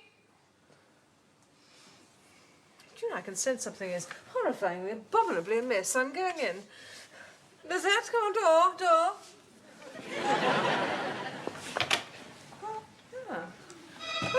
Gigi! It's just me. Come to check that nothing grim and gruesomely untoward has happened. Oh, no, look! Oh, she's dead! Oh, she's dead! Oh, dear! Oh, poor Gigi! Look! Oh, you would have thought she had so much in her, such a tiny woman. Poor thing. Well, there's a mystery we'll probably never, ever get to the bottom of. So lunch, I think, don't you, Lizette? Thanks, mistress. I think a small salad or something. Right, salad, yes. No beetroot. No, and no tomatoes. They're quite reminiscent, aren't they? Shouldn't we raise the alarm? Raise the alarm? Is it worth it? I mean, it's obviously sort of suicide. It's definitely suicide. Suicide? It's the old sad story, monsieur. Woman no longer in the flower of her youth. It's a frigid, apparently. It's frigid. Frigid and lesbian, possibly? Yeah, yes, definitely. Lesbian, which in future years will come to be regarded as a perfectly acceptable alternative lifestyle, but in these dark times is simply a cabaret act on a Friday night in the Coach and Horses. I'm so depressed and dare I say it, pug-nosed. She sinks into a bottomless well of pug-nosed, frigid, lesbianic despair, as you would. Grabs an axe and chops herself into these 14-ish pieces. It's the classic suicide scenario. I see no problem. It's murder. Anyone can see. The woman looks like a steak tartare. What do you want me to do about it, monsieur? Put her back together? Compared to what she used to look like, this is the equivalent of a makeover. I must insist on informing the proper authorities. She won't thank you when they all come and throw up on her carpets. Might this not be an opportune moment to chercher le document? What? To look for the document. No, don't worry about that. No, to be on the safe side, come on. You won't find anything, I'm positive. We found it! I have another theory. Oh, how dreadful it must have been. Of course, you must promise not to upset me with all the grisly, revolting details. Or I'm sure I should swoon. Or vomit. Probably both. Although, I suspect if one's swooning and one's breakfast shoots violently out of one's mouth and nose, things run to one's senses. Have you heard that? I'm rather upset at the moment. Then I must cheer you up with some light conversation. Was the corpse hideously decayed or merely in the first stages of putrefaction? It only asked because she was carried out in 6 buckets. The important thing is you promptly inform the authorities. Yes, I did. And at this early stage of inquiries, does the finger of suspicion point to any particular evil, corrupt and depraved person?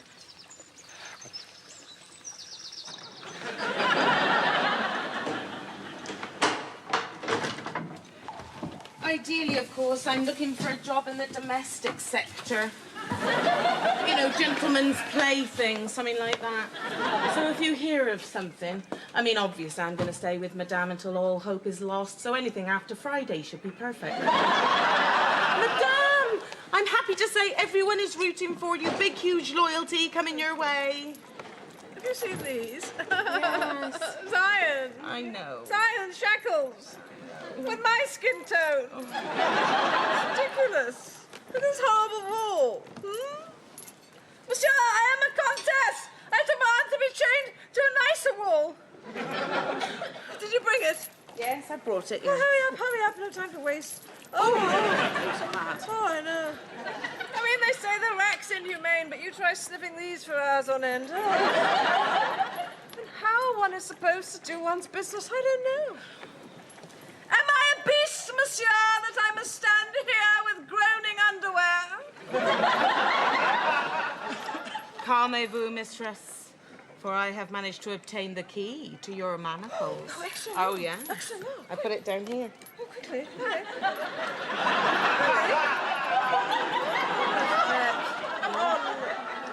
Hang on.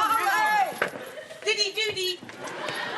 You know when you was, like, down there earlier, you didn't find a key, did you? No? You sure? Oh, you dirty little bugger. Oh,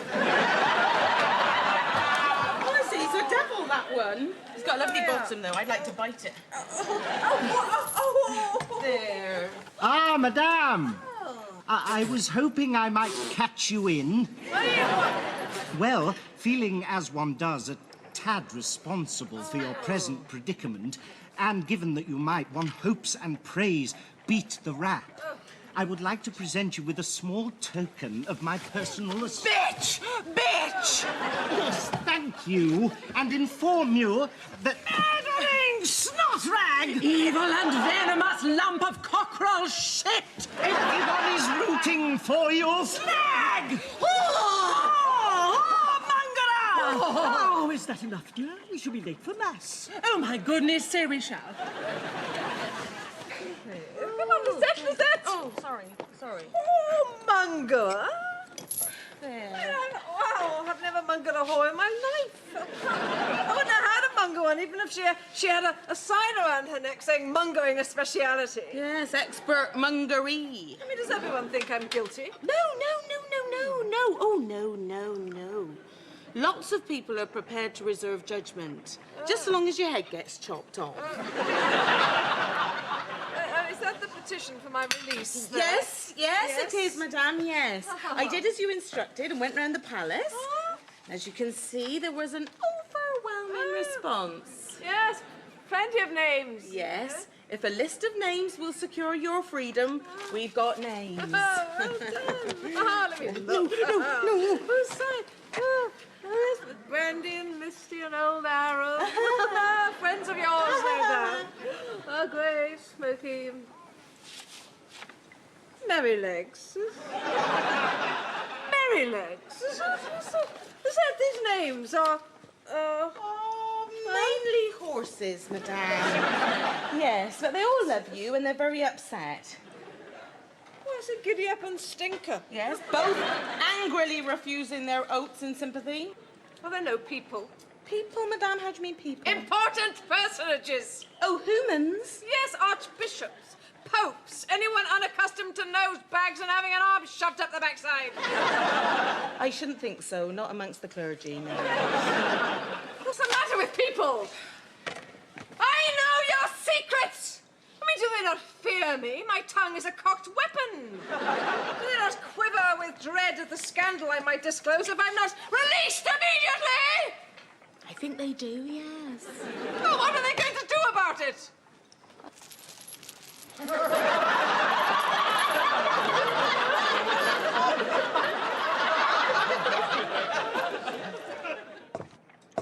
I must compliment you on your dungeon, monsieur. How gratifying to know that when it comes to a nauseating stink, we French really lead the way. I was wondering if Madame was awake yet? Oh, you mean is the murdering bitch awake yet? Yes, that's the one. She's having breakfast. Now, there's lots of fish bits in this. So if you get a bone stuck, just say... What more? You want more? There we go. Ah, Madame. You're looking... well? Madame is not at all well. In fact, she caught a very nasty head cold last night, didn't you, lover?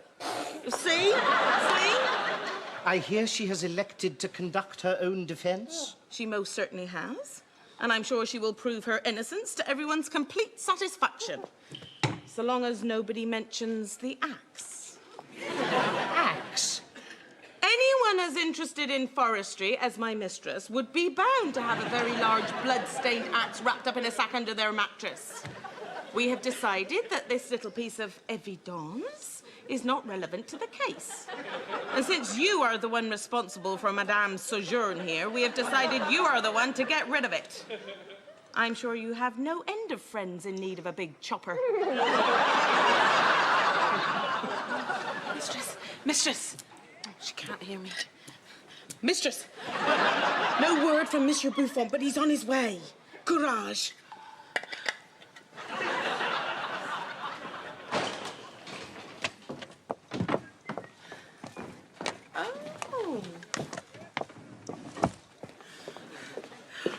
I know those lovely bulgy thighs. It's Julien! I am the investigating officer, Madame. Julien Désir. Remove the mask.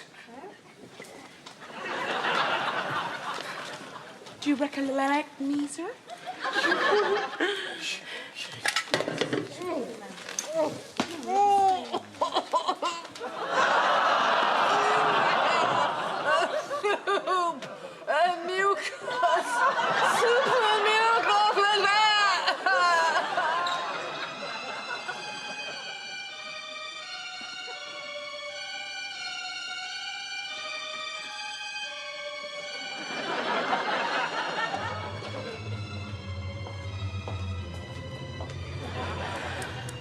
Where is Buffon? I know not. I'll try and string it out. What were your movements on the day of August the 15th? Well? I had a small one in a vase, monsieur. Oh, no. He means, what was Madame doing all day? Well, I keep telling you I was in bed! You were not visited by the Marquise de Foufou? I was, to the best of my memory, not visited. I put it to you, madame, that you then placed your bosoms on a balance to prove they were bigger. Ridiculous. No. And when the Marquise did the same, was the counterweight not flung 40 yards out of a window, fatally injuring a horse? It was a very old horse. You could have stunned it with a croissant, monsieur. To suppose that her bosoms were any bigger than mine. I mean, did you ever see the woman? I mean, Oh, dear, she suddenly fainted. Adjourn? We now turn to the day of the crime. Where were you, madame? I was in bed. All day! Oh, give it to me, big boy. Pardon? You never left your room, not once, from sunrise to sunset? No. And is there a single person in France, madame, who can vouch for that? Yes. Yes, there is. What? Nobody can do it. I can't. I'm only asking you to lie. They don't know where you were. You see, that's the whole point. They do know where I was, don't they? All of them do. I was at them one night with him and him and him and him twice. Thank you so bloody atrociousness. Merci beaucoup. The prisoner will rise. I don't think I didn't know every time we went past an army barracks, 400 privates stood to attention. Colombine Bette Rancide, Comtesse de Vache, you have been found guilty. Oh, wait a minute, monsieur. Where is Buffon? I'm about to start my defense. I, the Comtesse de Vache, have been conducting my own investigations, monsieur, into this complex matter. And I think you will find that the name of the murderer, the name of this hideous psychopath, his label, that by which we identify him, the man who has committed this horrible crime, this cutter-upper of aristocrats. We will find, sir, that his name is Monsieur Coco Labiche. Excellent choice. Yes, couturier to Madame Duplange. There you have it. And the murder weapon, the axe, is hop under the pillow. The bed. The axe is under his bed. So, monsieur, I think my innocence is proved. Case dismissed. Let's adjourn. Liberté. Nice working with you. Let's have lunch, Lizette, shall we?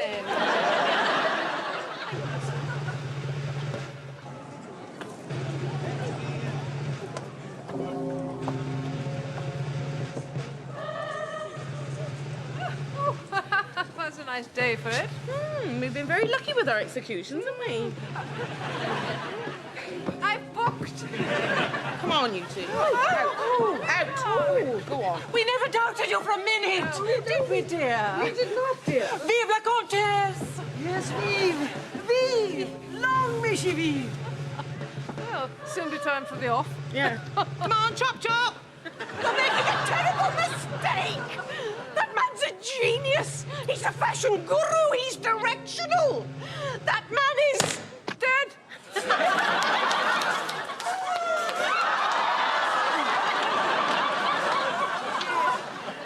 Who'd have thought that the person you detested the most in the entire palace would turn out to be the murderer? Just goes to show you can't trust anyone, can you? I don't mind telling you, Buffon.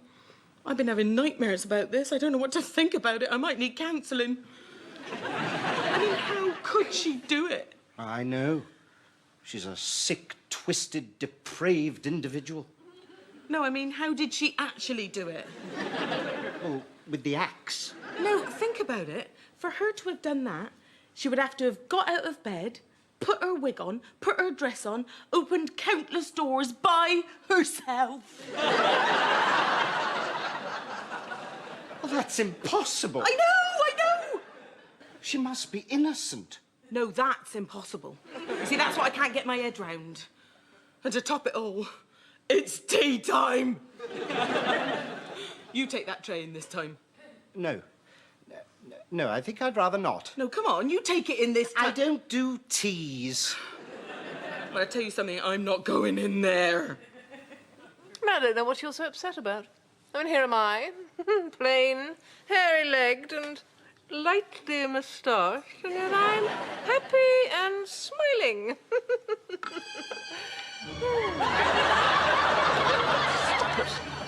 Stop it. Oh, Lizette!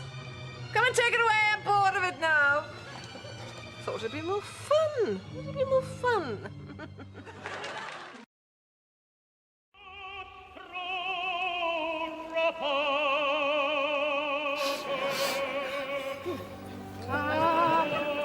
The Chevalier 𝗳𝘂𝑖𝑠 with Madame Toulouse. Ah, what column should that go under? Extramarital fondling. Right.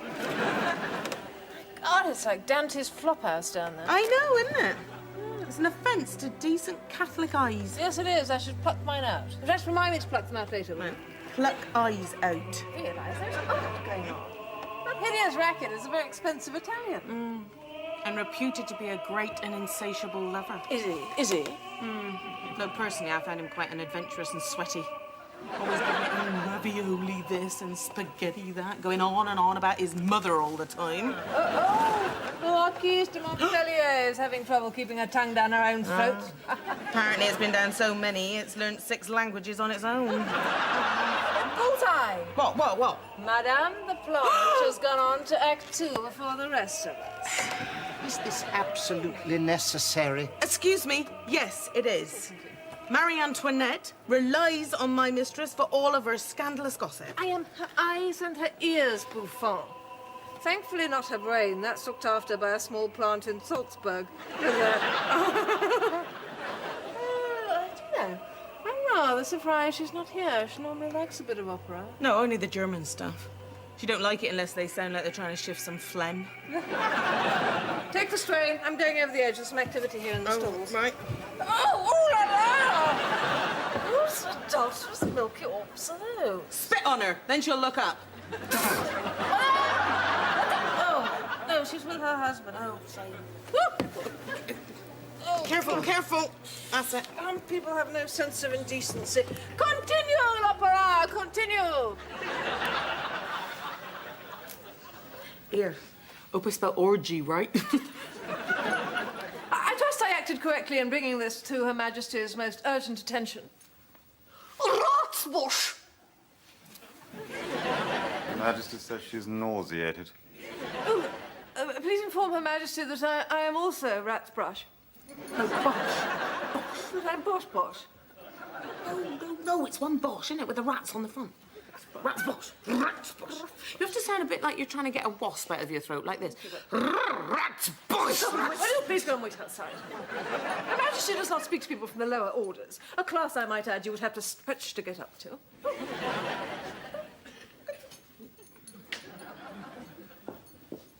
Backwards!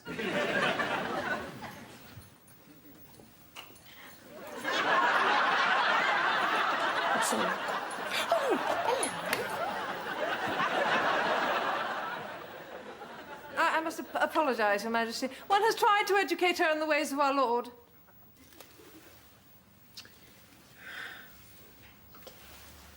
I see you is a very Austrian woman, madame. And I say this not because you also have the big buttons. I say it because you fear God. Oh, but how sad, Majesty, that so many of my countrymen and women do not. Of course, in Austria, this would never happen. We go to the opera to watch Dutch opera. Sure, when we watched it, we feel wonderful. We go home, we make voopee. Of course. You ever eat voopee?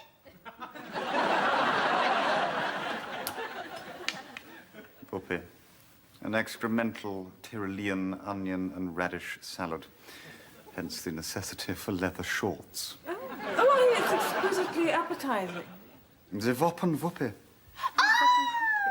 We must get you some as a reward for all the vital and wearisome work what you do without a whinging word to make this wicked world a more worthwhile place in which to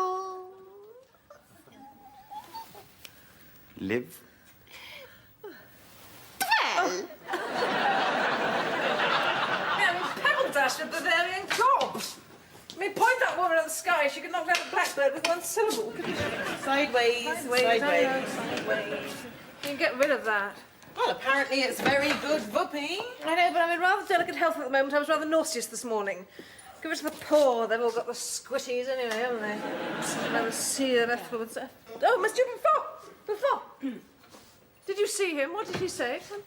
I spoke briefly with the court physician, madame, who, after great deliberation, concluded that your ailment might have something to do with a small illness. You're ill. Of course I'm ill. Look at me, I'm all floppy. Look. I did mention an alarming degree of flop. Did you mention these?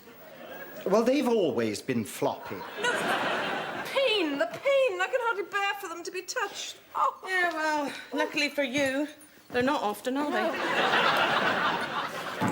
mean, I might be dying of some disgusting disease.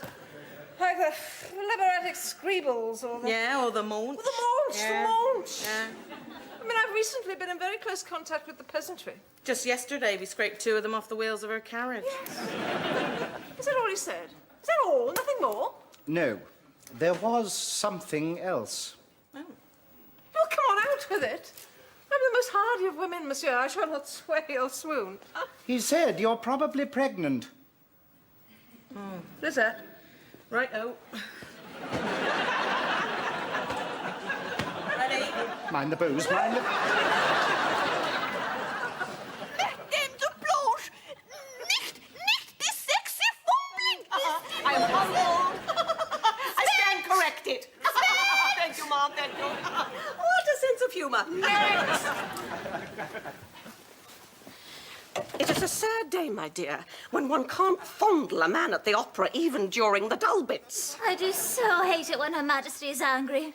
She has the unfortunate habit of staring down her nose. It's like being reprimanded by 2 buglers. What the king sees in her, I've no idea.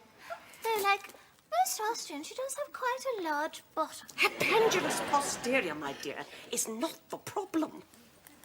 Our adversary here is the Comtesse de Vache. Oh, no! Surely not. It is she who spies on us. She who tells everything. Well, then I'm quite certain that she does it with the very best intentions. My dear Fournique, are you afraid of her? I think perhaps a little, yes. Then you must take comfort, my dear. One day she will put her foot wrong. And when she does, I shall be there to ruin her forever.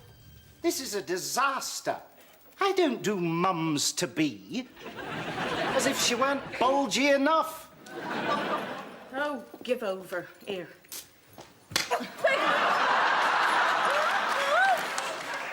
One must consider the possibility. But I haven't, I haven't... Oh, well, obviously I have. What, with a man? Yes, with a man. But not of late. Come on, think. What, weeks? Months? Oh, God, years? Look, I refuse to be questioned by someone who's been occupied more times than Constantinople. But surely, madam, your husband... Oh, he's so old, isn't he? I mean, the flesh is willing, but... Yes, the eyesight's not up to it. No. I mean, he'll normally spend a happy 10 minutes pleasuring the bedside table, monsieur. No, I'm not with child. I just need something to build up my strength. Give me some lunch, Lisette. All right. Anything special to tempt Madame's palate? Yes, do you know, I think I'll try some of that whoopee, after all. Good choice, yeah. Some raw kidneys. Yeah. And for pudding? Oh, pudding. Some soap. I'm rather peckish, but... That's some soap. Well, come on. Can you see anything? Might I ask what exactly I'm looking for? I don't know, a baby or anything that wasn't there a month ago, monsieur. Well, how would I know? Sure, hopeless. Bring me that mirror and more than that spoon.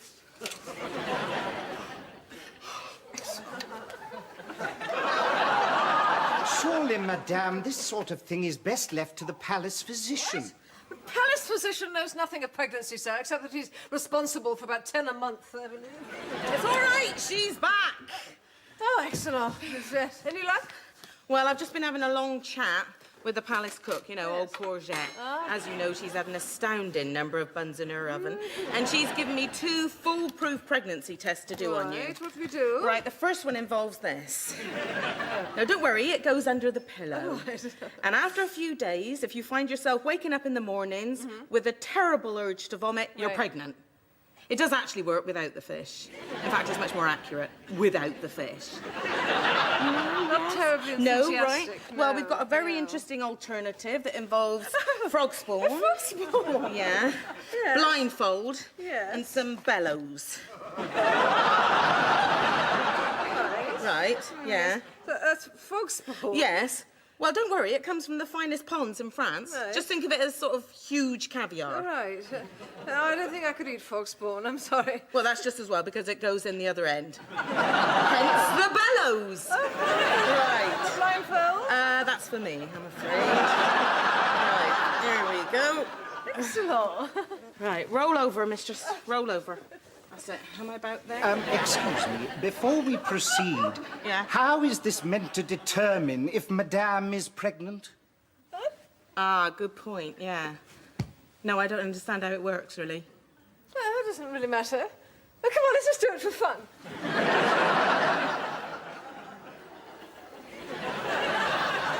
No. A doctor, Madame. A doctor, Lisette. What we need is a doctor. Well, I trust this physician is sufficiently qualified. Oh, not half. 2 years at the Research Institute for Hideous and Repulsive Afflictions. He came out almost totally cured.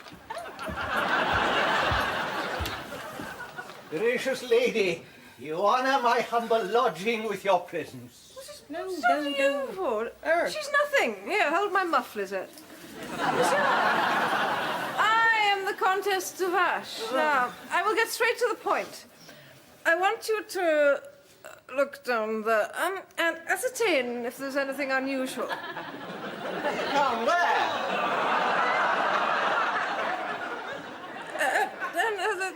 The cuckoo's nest, monsieur. The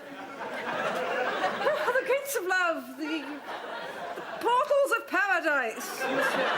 The nether regions. Holland? Yes, Holland. Yes, Holland. I want you to examine the whole of Holland and ascertain if it is up the tuff. My mistress wishes to know if she is pregnant. Oh, so crude, so crude. Oh, I see. I shall have to ask you some questions of a rather delicate nature. Yes, I am prepared, monsieur. When was the last time Madame had relations? 1774.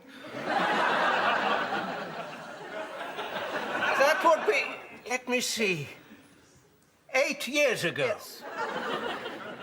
Any recent visits by an archangel? Any unusual stellar activity over the bedroom? Any unusual unusual stellar activity. He's mocking you. Oh, is he? Is he? You're mocking me, monsieur. One cannot reap oats, madame, without sowing at least one, preferably within recent history. So unless the gentleman managed to concentrate on the wallpaper for 96 months, we are not anticipating another happy event. Here. What about if the last time was 6 weeks ago? Capital. Oh, merde. Come here. Well, it was Marie Antoinette's mass ball, wasn't it? I don't remember that. Oh, you must remember it. You went as a grape. Well, I remember that. I just don't remember being plucked. Well, Madame was a tad tipsy. Yes. You did go into the orange grove for 3 hours with someone, and I wasn't there. I didn't see it with my own eyes. All I'm saying is the next day you was covered in juice. Was he of good aspect? Oh, handsome as a stallion. Oh, rich? As rich a man as there is in all this fair land of ours, of which we are so rightly proud of. Come on, who? Oh, God. The king.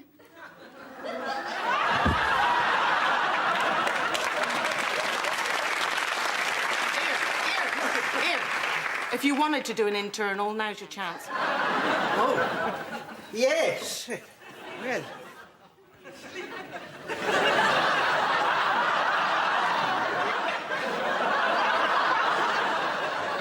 And so he assured Madame there was nothing to worry about. He said, and I quote, that he had never seen an emptier uterus.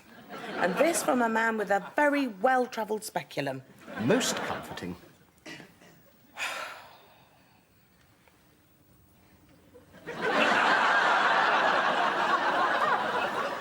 And when did you first suspect he was a prat? Pregnant! Is it not the most delightful news? I caught a glimpse of her this morning. Where? Stuck in a doorway. Naturally, I flew to her assistance. Oh, but Maman, how she begged and pleaded, and I, in my youth, was unable to interpret her desperate request. But then I asked a footman and did indeed bugger off. Columbine? Pregnant? Of course. She assured me it was just a bout of wind. Though with such a bulge, it would have to be a trapped hurricane. We must discover how it occurred. Probably carrots. My coach horse after a large lunch often keeps me cool in the summer. The father of her child, my dear. The Comtesse de Vache has no lovers. And I fear her husband is somewhat deficient. The man couldn't knock up an omelette. And I should know he's had free range with my eggs many a time. Evelyn, darling, I'm going to ask you to do something. There's a man who works for the Comtesse by the name of Buffon. I knew him! A most kind and unusual gentleman. I want you to throw yourself at him. I'm sorry? I do it myself, but I'm having a baron in 10 minutes and they're both urgent. Throw yourself at him, and at the height of passion, try to find out who's catheterized the Comtesse. Maman, while it's true I am still a novice in the ways of love... You pick it up. One is rarely asked to do more than blow out the candle. I fear Monsieur Buffon likes his candle snuffed differently. Do you defy me, Eveline? Oh, tragedy. Look, I've lost my waspish waist, Lizette. My boyish figure. Yeah. Got elephant's ankles. Yeah, I know. What's it going to be like when they swell up? Yeah. It's weeks since I've shown my face at court. What are they saying? What are they saying at court? They're saying that Madame has got something to hide. Oh, if only I could. Oh, now listen. I want you to send word to my husband. Well, the old Comte? Yes. Tell him that due to the maunch, I am surprisingly and horrifyingly overweight, and he must come immediately. Well, certainly before this drops out. Your husband? Yes. Why? For appearances, Lizette, appearances. I mean, if we're seen together, it might stop those evil tongues wagging and douse any suspicion. Well, don't you think he'll have a couple of suspicion himself? No, I shall use my womanly wiles. No, word of advice.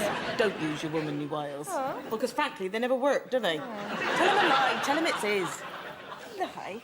Honoré might be old, he might be decrepit, he might be short-sighted, he might be practically senile now, and you'll fall for it. Yeah, Yes, you're yeah. right. Rest my case.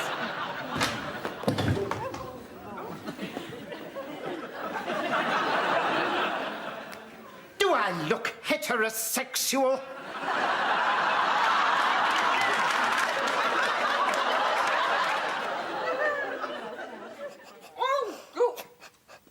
Don't stop blubbing, Eveline. You're not the first woman ever to be hit with a citrus. Actually, I'm not blubbing. Though I have every reason to blub. And indeed, on many occasions, I have blubbed, gaining, I'm sure, a reputation as an incorrigible blubberer. You dare to laugh? Maman, is it not amusing that you, who have lain with hundreds of men, though by no means a trollop, could be so wrong about this one? While I, who until recently had only known complete satisfaction whilst fingering the leaves of my pressed flower album, could be so right. I have not finished with Monsieur Buffon, Eveline. And neither, my dear, have you. There's an idea. There's an idea, yes, that's a good idea. That's a good idea. Penny for Madame's thoughts? Oh. Well, I don't actually think we got pennies here in France. I was just thinking, if I give birth to a king, that would make me king mother, wouldn't it? Huh? Well, fetus king mother at the moment, but you know. I think Madame would have to be married to the king. Well, bastard fetus king mother, is it? But I think I'd still probably get a little palace somewhere, wouldn't I? I think Madame is missing one important point, which is that His Majesty already has a son and heir, a beautiful bouncing baby boy. Might die. What? Might die. There's a lot of death around at the moment, isn't there? You know, diseases, accidents, murder.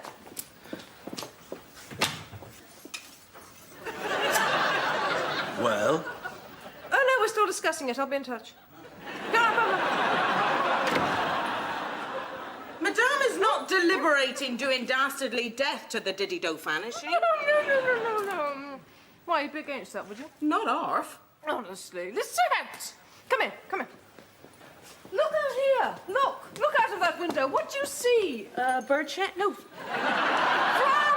France! Have you any idea how much that's worth? I mean, even the dreary bits of...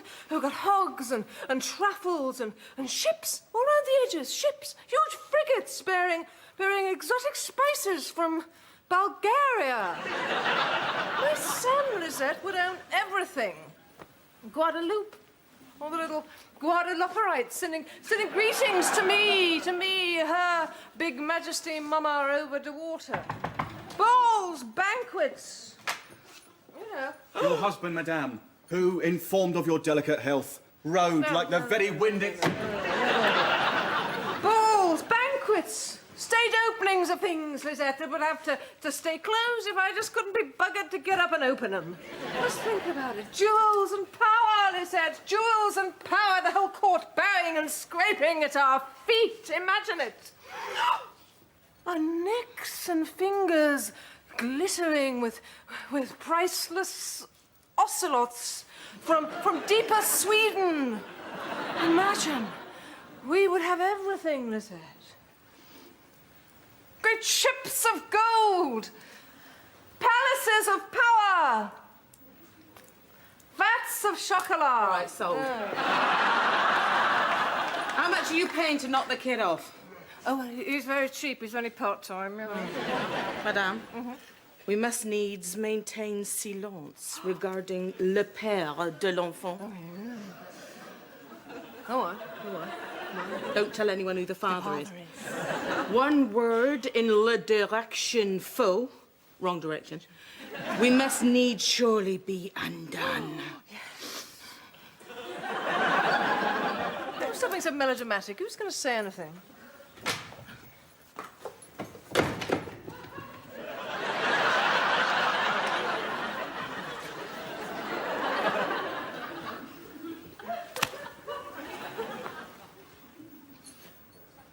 I was tricked.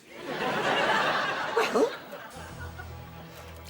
was the name of the father revealed? A great many things were revealed. At least of which caused him some astonishment.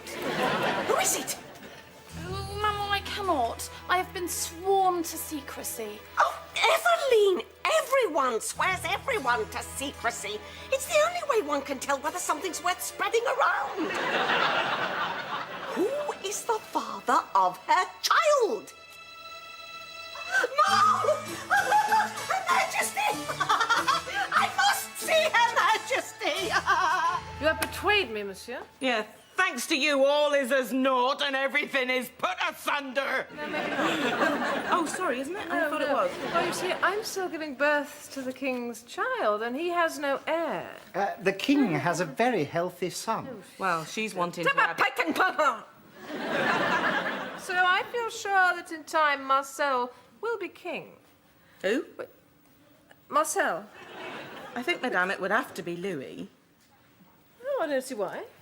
Because, Madame, they are always Louis. Louis I was a Louis. Louis X was a definite Louis. Louis XVII cannot be a Marcel. Imagine the confusion. What if it's a girl? Louise. No, it can't be a girl. I need a male. That's not as easy as it used to be. Well, they do say, Madame, that if it kicks, it's male. Do they? Yeah. What is that? Kicked? Oh. Kicked? No, it kicked. Oh, you're having Yes, me no, on. no, listen. It kicked. No. Listen, it kicked. Huh? No, I don't think that was a kick. Madame hasn't eaten anything that disagreed with her, has she? Ah, there she is! There's the she-wolf! Who is it who dares, wins, enters my lady's apartments uninvited? Oh, I dare, madam, and Her Majesty also dares. Oh, hello.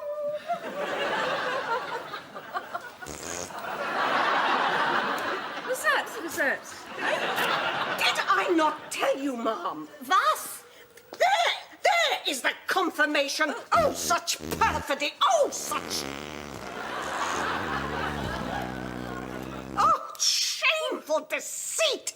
But there, in the very bowels of she who glories in your Majesty's friendship, there grows none other than...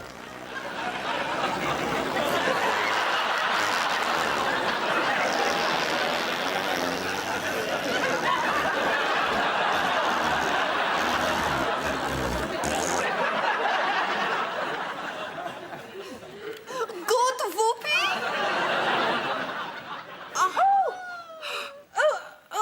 Excellent whoopee, Your Majesty. Excellent whoopee. Actually, it was the king. He's French, you know? Always a little heavy on the onions. King made the whoopee. Yes, Your Majesty, Your Majesty. I'm so sorry that this dreadful poxy trollop has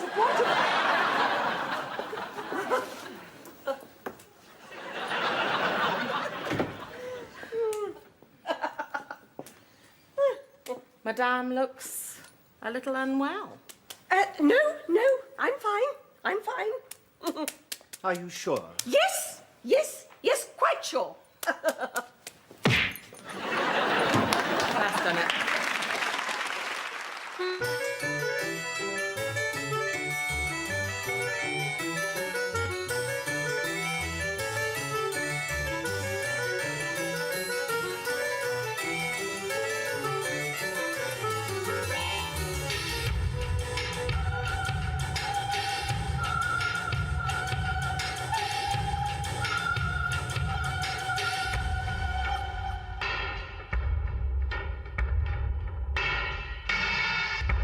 There's a mark, I can see it on that shoe.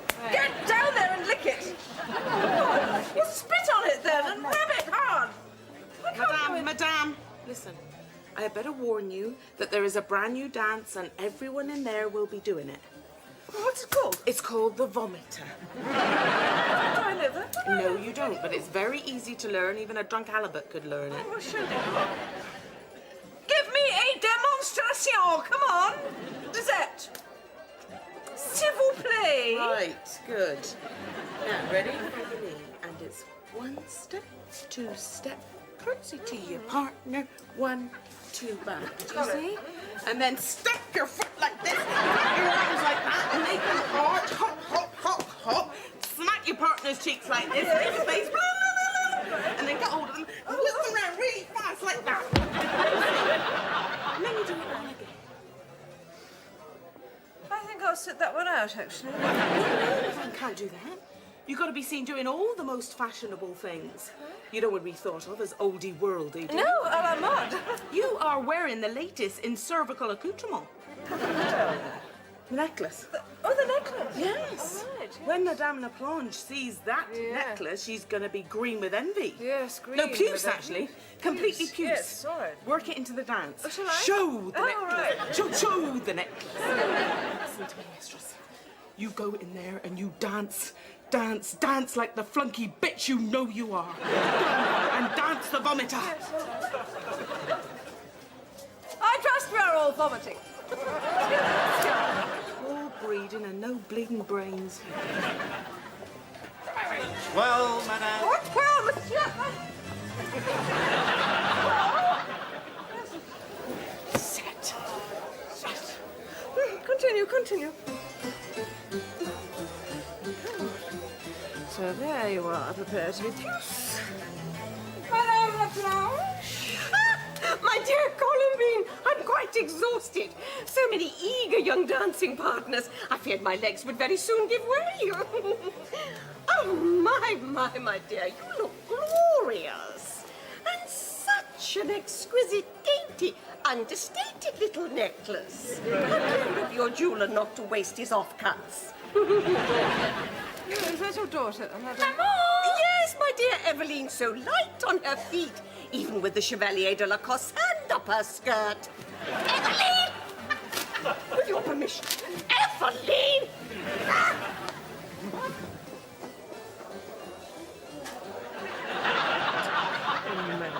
Madame Diplomat. You're a countess, for goodness sake. I'm going to have to get loads more hazelnuts under these and bolster them up from there. I won't shell them this time. I spent all yesterday being pecked at by blue tits. I'm richer than her, aren't I? Of course you are. Madame's richer than everyone, and anyone who says she isn't is a dirty, filthy liar. You insulted me. I was made to feel, yes, this petite. No.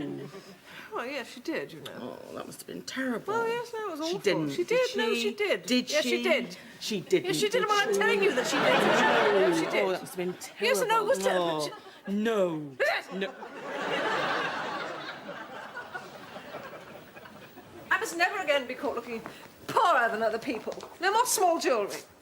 Is she going? I haven't mentioned it yet. Well, I have to know. Waiting to sit. Oh. Look, such a function requires many hours of wardrobial disagreement, weeks to be rejected, footwear lobbed at the wall, undergarments dispensed with. Function? What function? Well, I don't know if you've noticed, but I've been very busy preparing le petit déjeuner. That's breakfast to you. Do you think this trout just ripped out its own giblets and poached itself?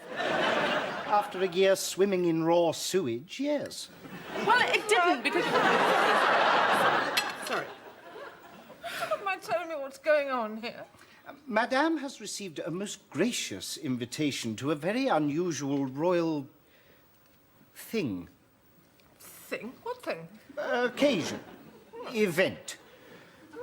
Basically, to watch Marie Antoinette and His Majesty express their love for each other. You know, Point Percy at the Porcupine. Jouer au cachet la saucisse. Have it off! Is this some kind of subversive, revolutionary joke, monsieur? Because if it is, I am not in the mood. Well, someone obviously is. Maybe I have to go there and watch them. I've gone off that fish. Would you take the fish? I believe it to be something of an exercise in open government. Well, after all, every French person does have the right to watch the royal couple eat or sleep. I did once go to one of their toilet displays. It wasn't very good. Not a long queue for that, I wouldn't have thought. No, it's just me. Actually, come to think of it, I don't think I was supposed to be there. Still, it's His Majesty's way of getting closer to the people. Closer? I thought the whole point of being king was you didn't have to go to any other bloody people. 90% of them smell bad enough to keep the English at bay. Probably not your family, is it? I've got nothing against the poor, you know that. I mean, crab lice have to breed somewhere. No one's laughing at that, mistress. I mean, if they're just going to throw the gates of the palace open to anyone with a tapeworm and gangrene, where's the advantage in being an aristocrat? There isn't one, is there? No, none at all. Profiterole? Yes, I just want you to puncture one so I can suck out the cream.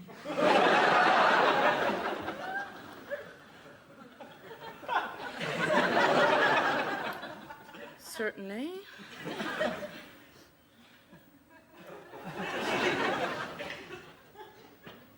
The problem, madame, is Marie Antoinette's unpopularity.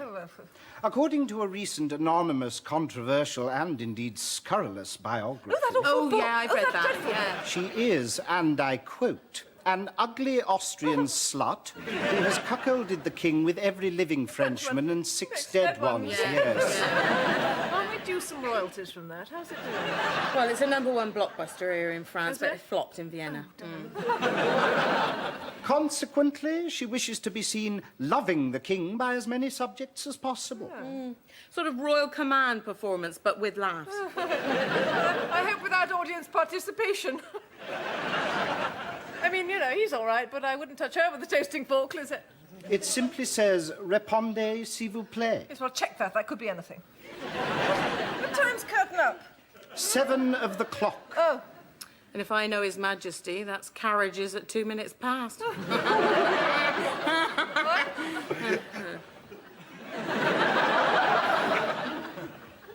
Madame? Profiterole?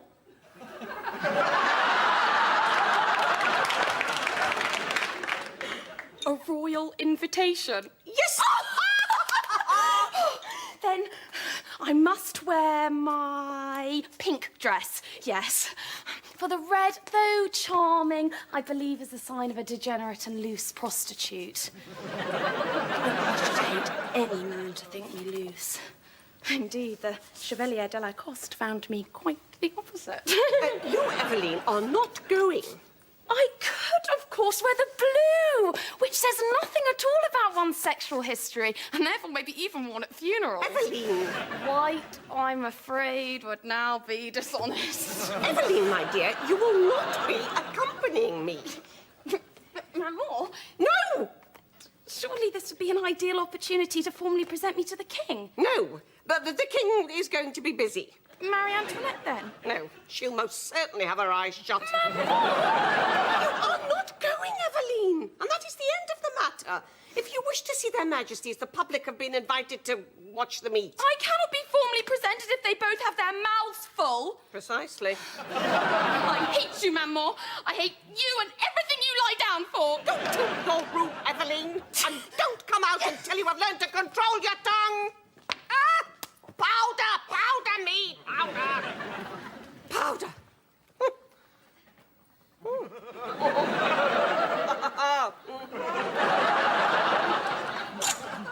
It's impossible. I mean, what does one wear to a copulation? Well, apparently no one's allowed to wear anything that might upstage the royal couple. Well, there's not much chance of that, I'd have thought. No, she's got a pair of hams on her you couldn't smoke with a forest fire. Yes, the only person I intend to upstage is Madame de Plange. I trust she's been invited. Only to the matinee. Oh, to matinee. Afternoon show. Oh, right. Apparently they're expecting such a big turnout, they put on an early show for the students and mutilé de guerre, followed by nibbles and wine, and a late show for the critics. Well, I think I should go to the matinee. No. Madame is far too important. Yeah. No, not to stay, but just to be seen sort of passing through, wishing their Majesties luck, you know. Wearing something rather splendid and fanning myself with my evening invitation for Madame La Planche. Is Madame's chagrin not leading her even further down the Avenue de Folie? this rivalry with Madame de Plonge. Rivalry? There's no rivalry, monsieur. She's not my equal. But if I should be seen there wearing the biggest jewellery money can buy, no, that is not the avenue de folie, monsieur. Something hilarious coming up now.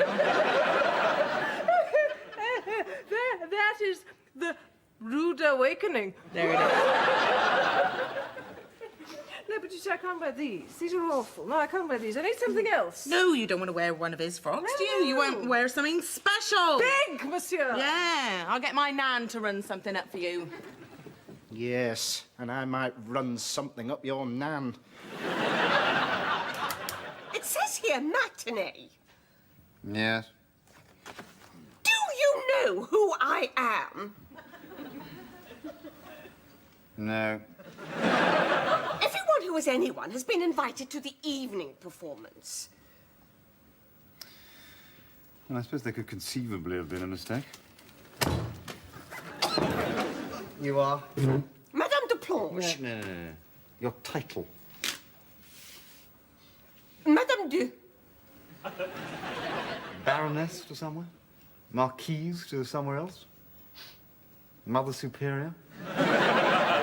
The king has promised me a marvellously important, grand title. He's just waiting for someone to die. No, I'm afraid the evening performance is for high aristocracy only. I demand you change my invitation. And why, madam, would I do that?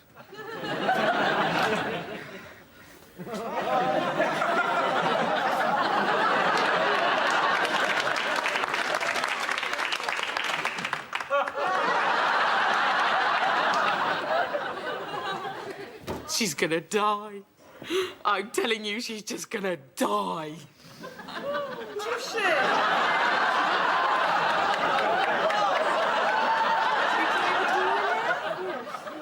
Here we go.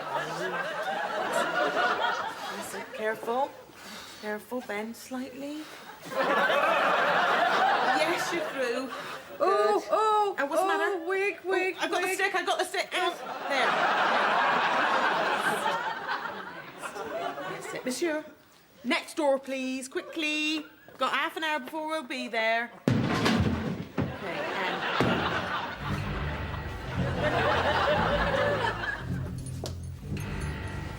and west. Oh, what's further? Not much further now. Through the orange grove, up the horse trots parade, and the doors are quite wide from there on in. Make way, I say, for Columbine contest of ash. Wait, Whipper. No, where is the plonge? The plonge. Hang on a minute. Hang on. Monsieur, this is the matinee, isn't it? Pardon? Cretin. It's just damaged people here. Out of the way, Whipper! I think Madame de Plonge has got word of your stunning presence and she's run off like some frightened snake in the grass back to her den. Entirely like it. Come on, I'll have to go back then if she's not here. All right, reverse. Reverse. No, you'll have to turn me. You'll have to turn me. All right, we'll do a three-pointer. Ready? Going round. Out of the way! Peasants! Soldiers, out of the way! Hello! Oh, Your Majesty.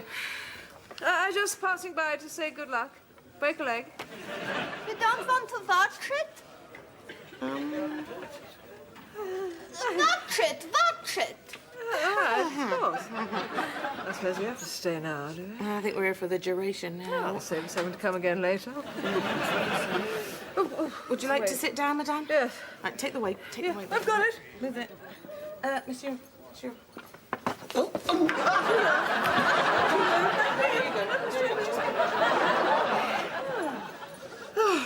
Oh, yes, sure. I trust that was your crutch.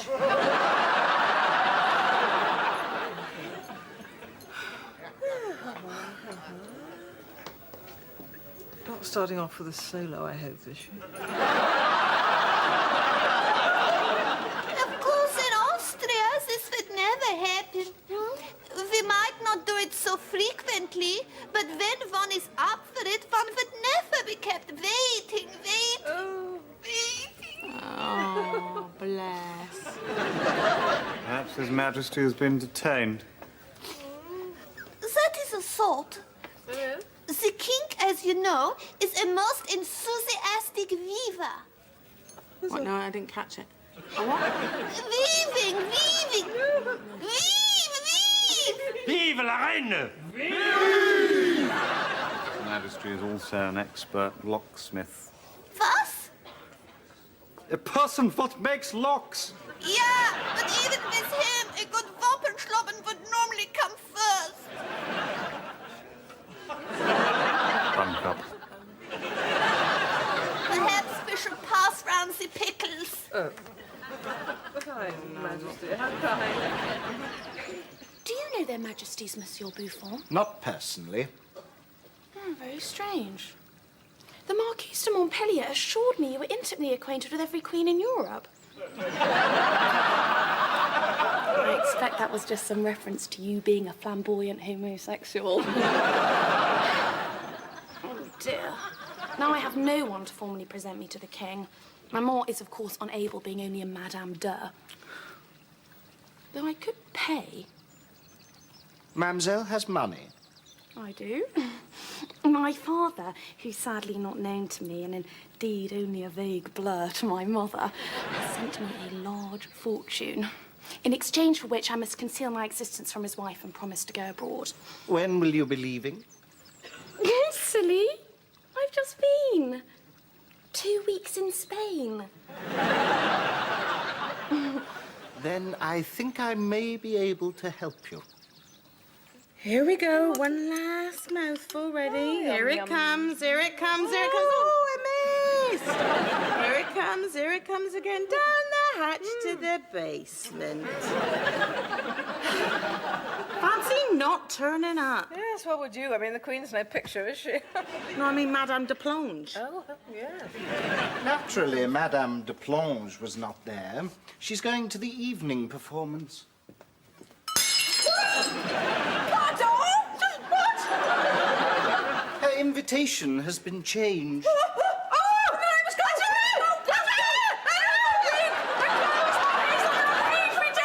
What time is it? What time is it? 6 of the clock. Oh, 6. Wait. Girls, can this be done? Yes, it can be done.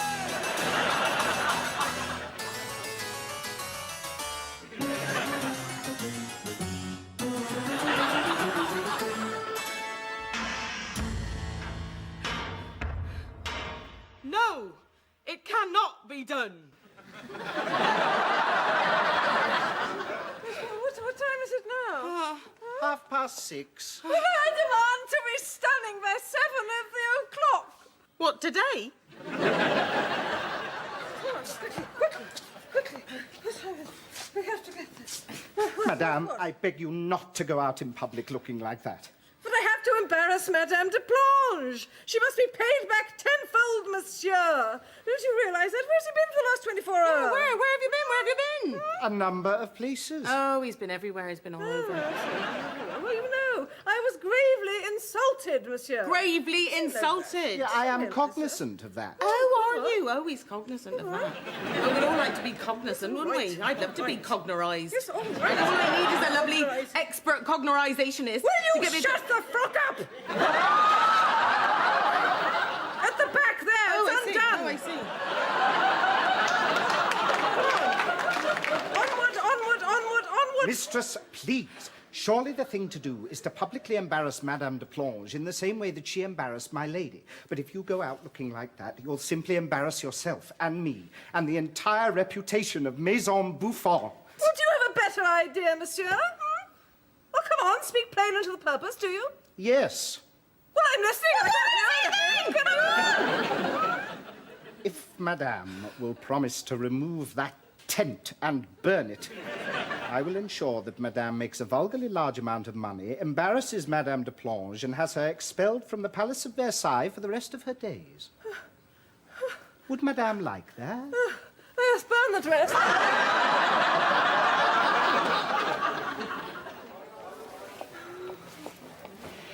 They say we have to leave the queue, dear. We don't have titles. Yes, we do, dear.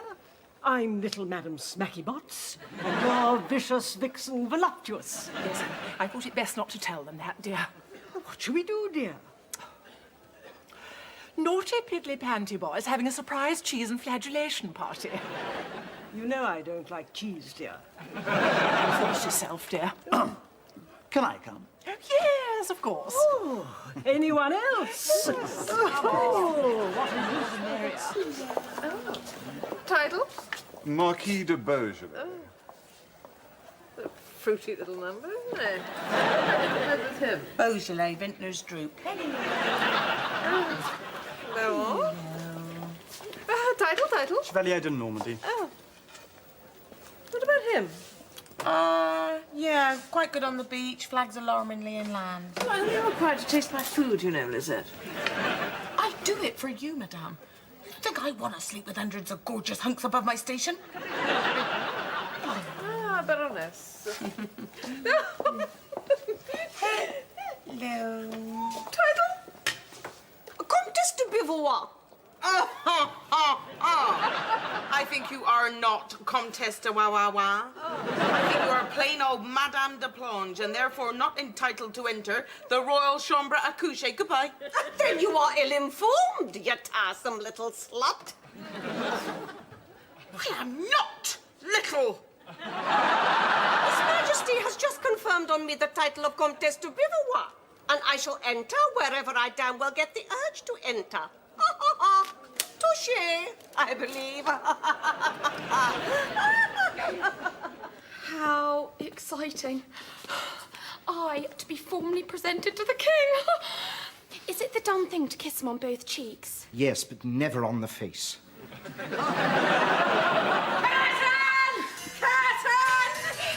Madame la Comtesse, how can I ever thank you enough? I have the money. The curtain! Big trouble. Madame, I am most dreadfully sorry. There was just the tiniest little putty problemette. Comtesse de Bivouac! She has just made my mistress look an absolute booby and a buffoon. She's the palace baboon. I'm ashamed to know her. I mean, Bivouac! Where is Bivouac? I've never heard of it! I don't believe it exists. Well, it must exist, monsieur, because she is now the Comtesse of it! She simply bought the title from His Majesty. She bought it? Yes, and if we make haste, I think we'll find she's paying for it even as we speak. Curtain! Oh, Your Majesty. Oh, dear.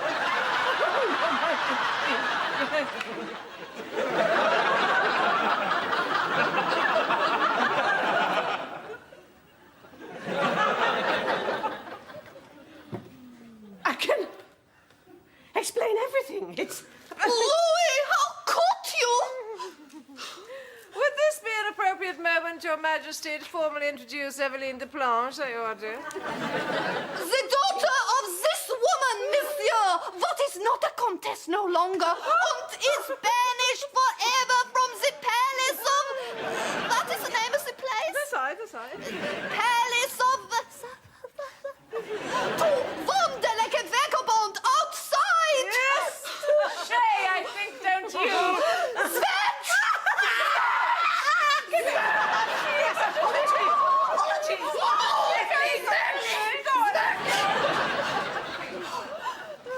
as for you, big boy, beloved, nicht und pokey with this poxy troller. Poxy troller? These are our superiors, apparently. Why you horrible word to me, Mick?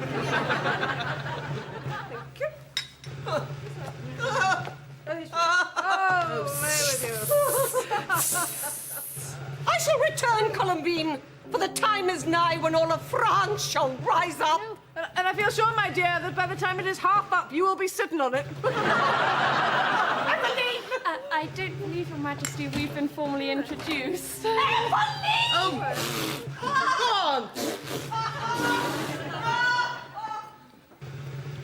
I feel sure this would never happen in Austria.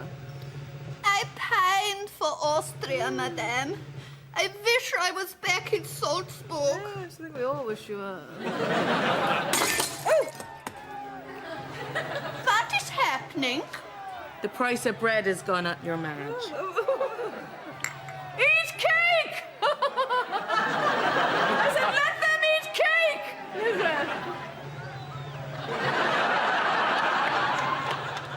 You see, I don't think you should have said that.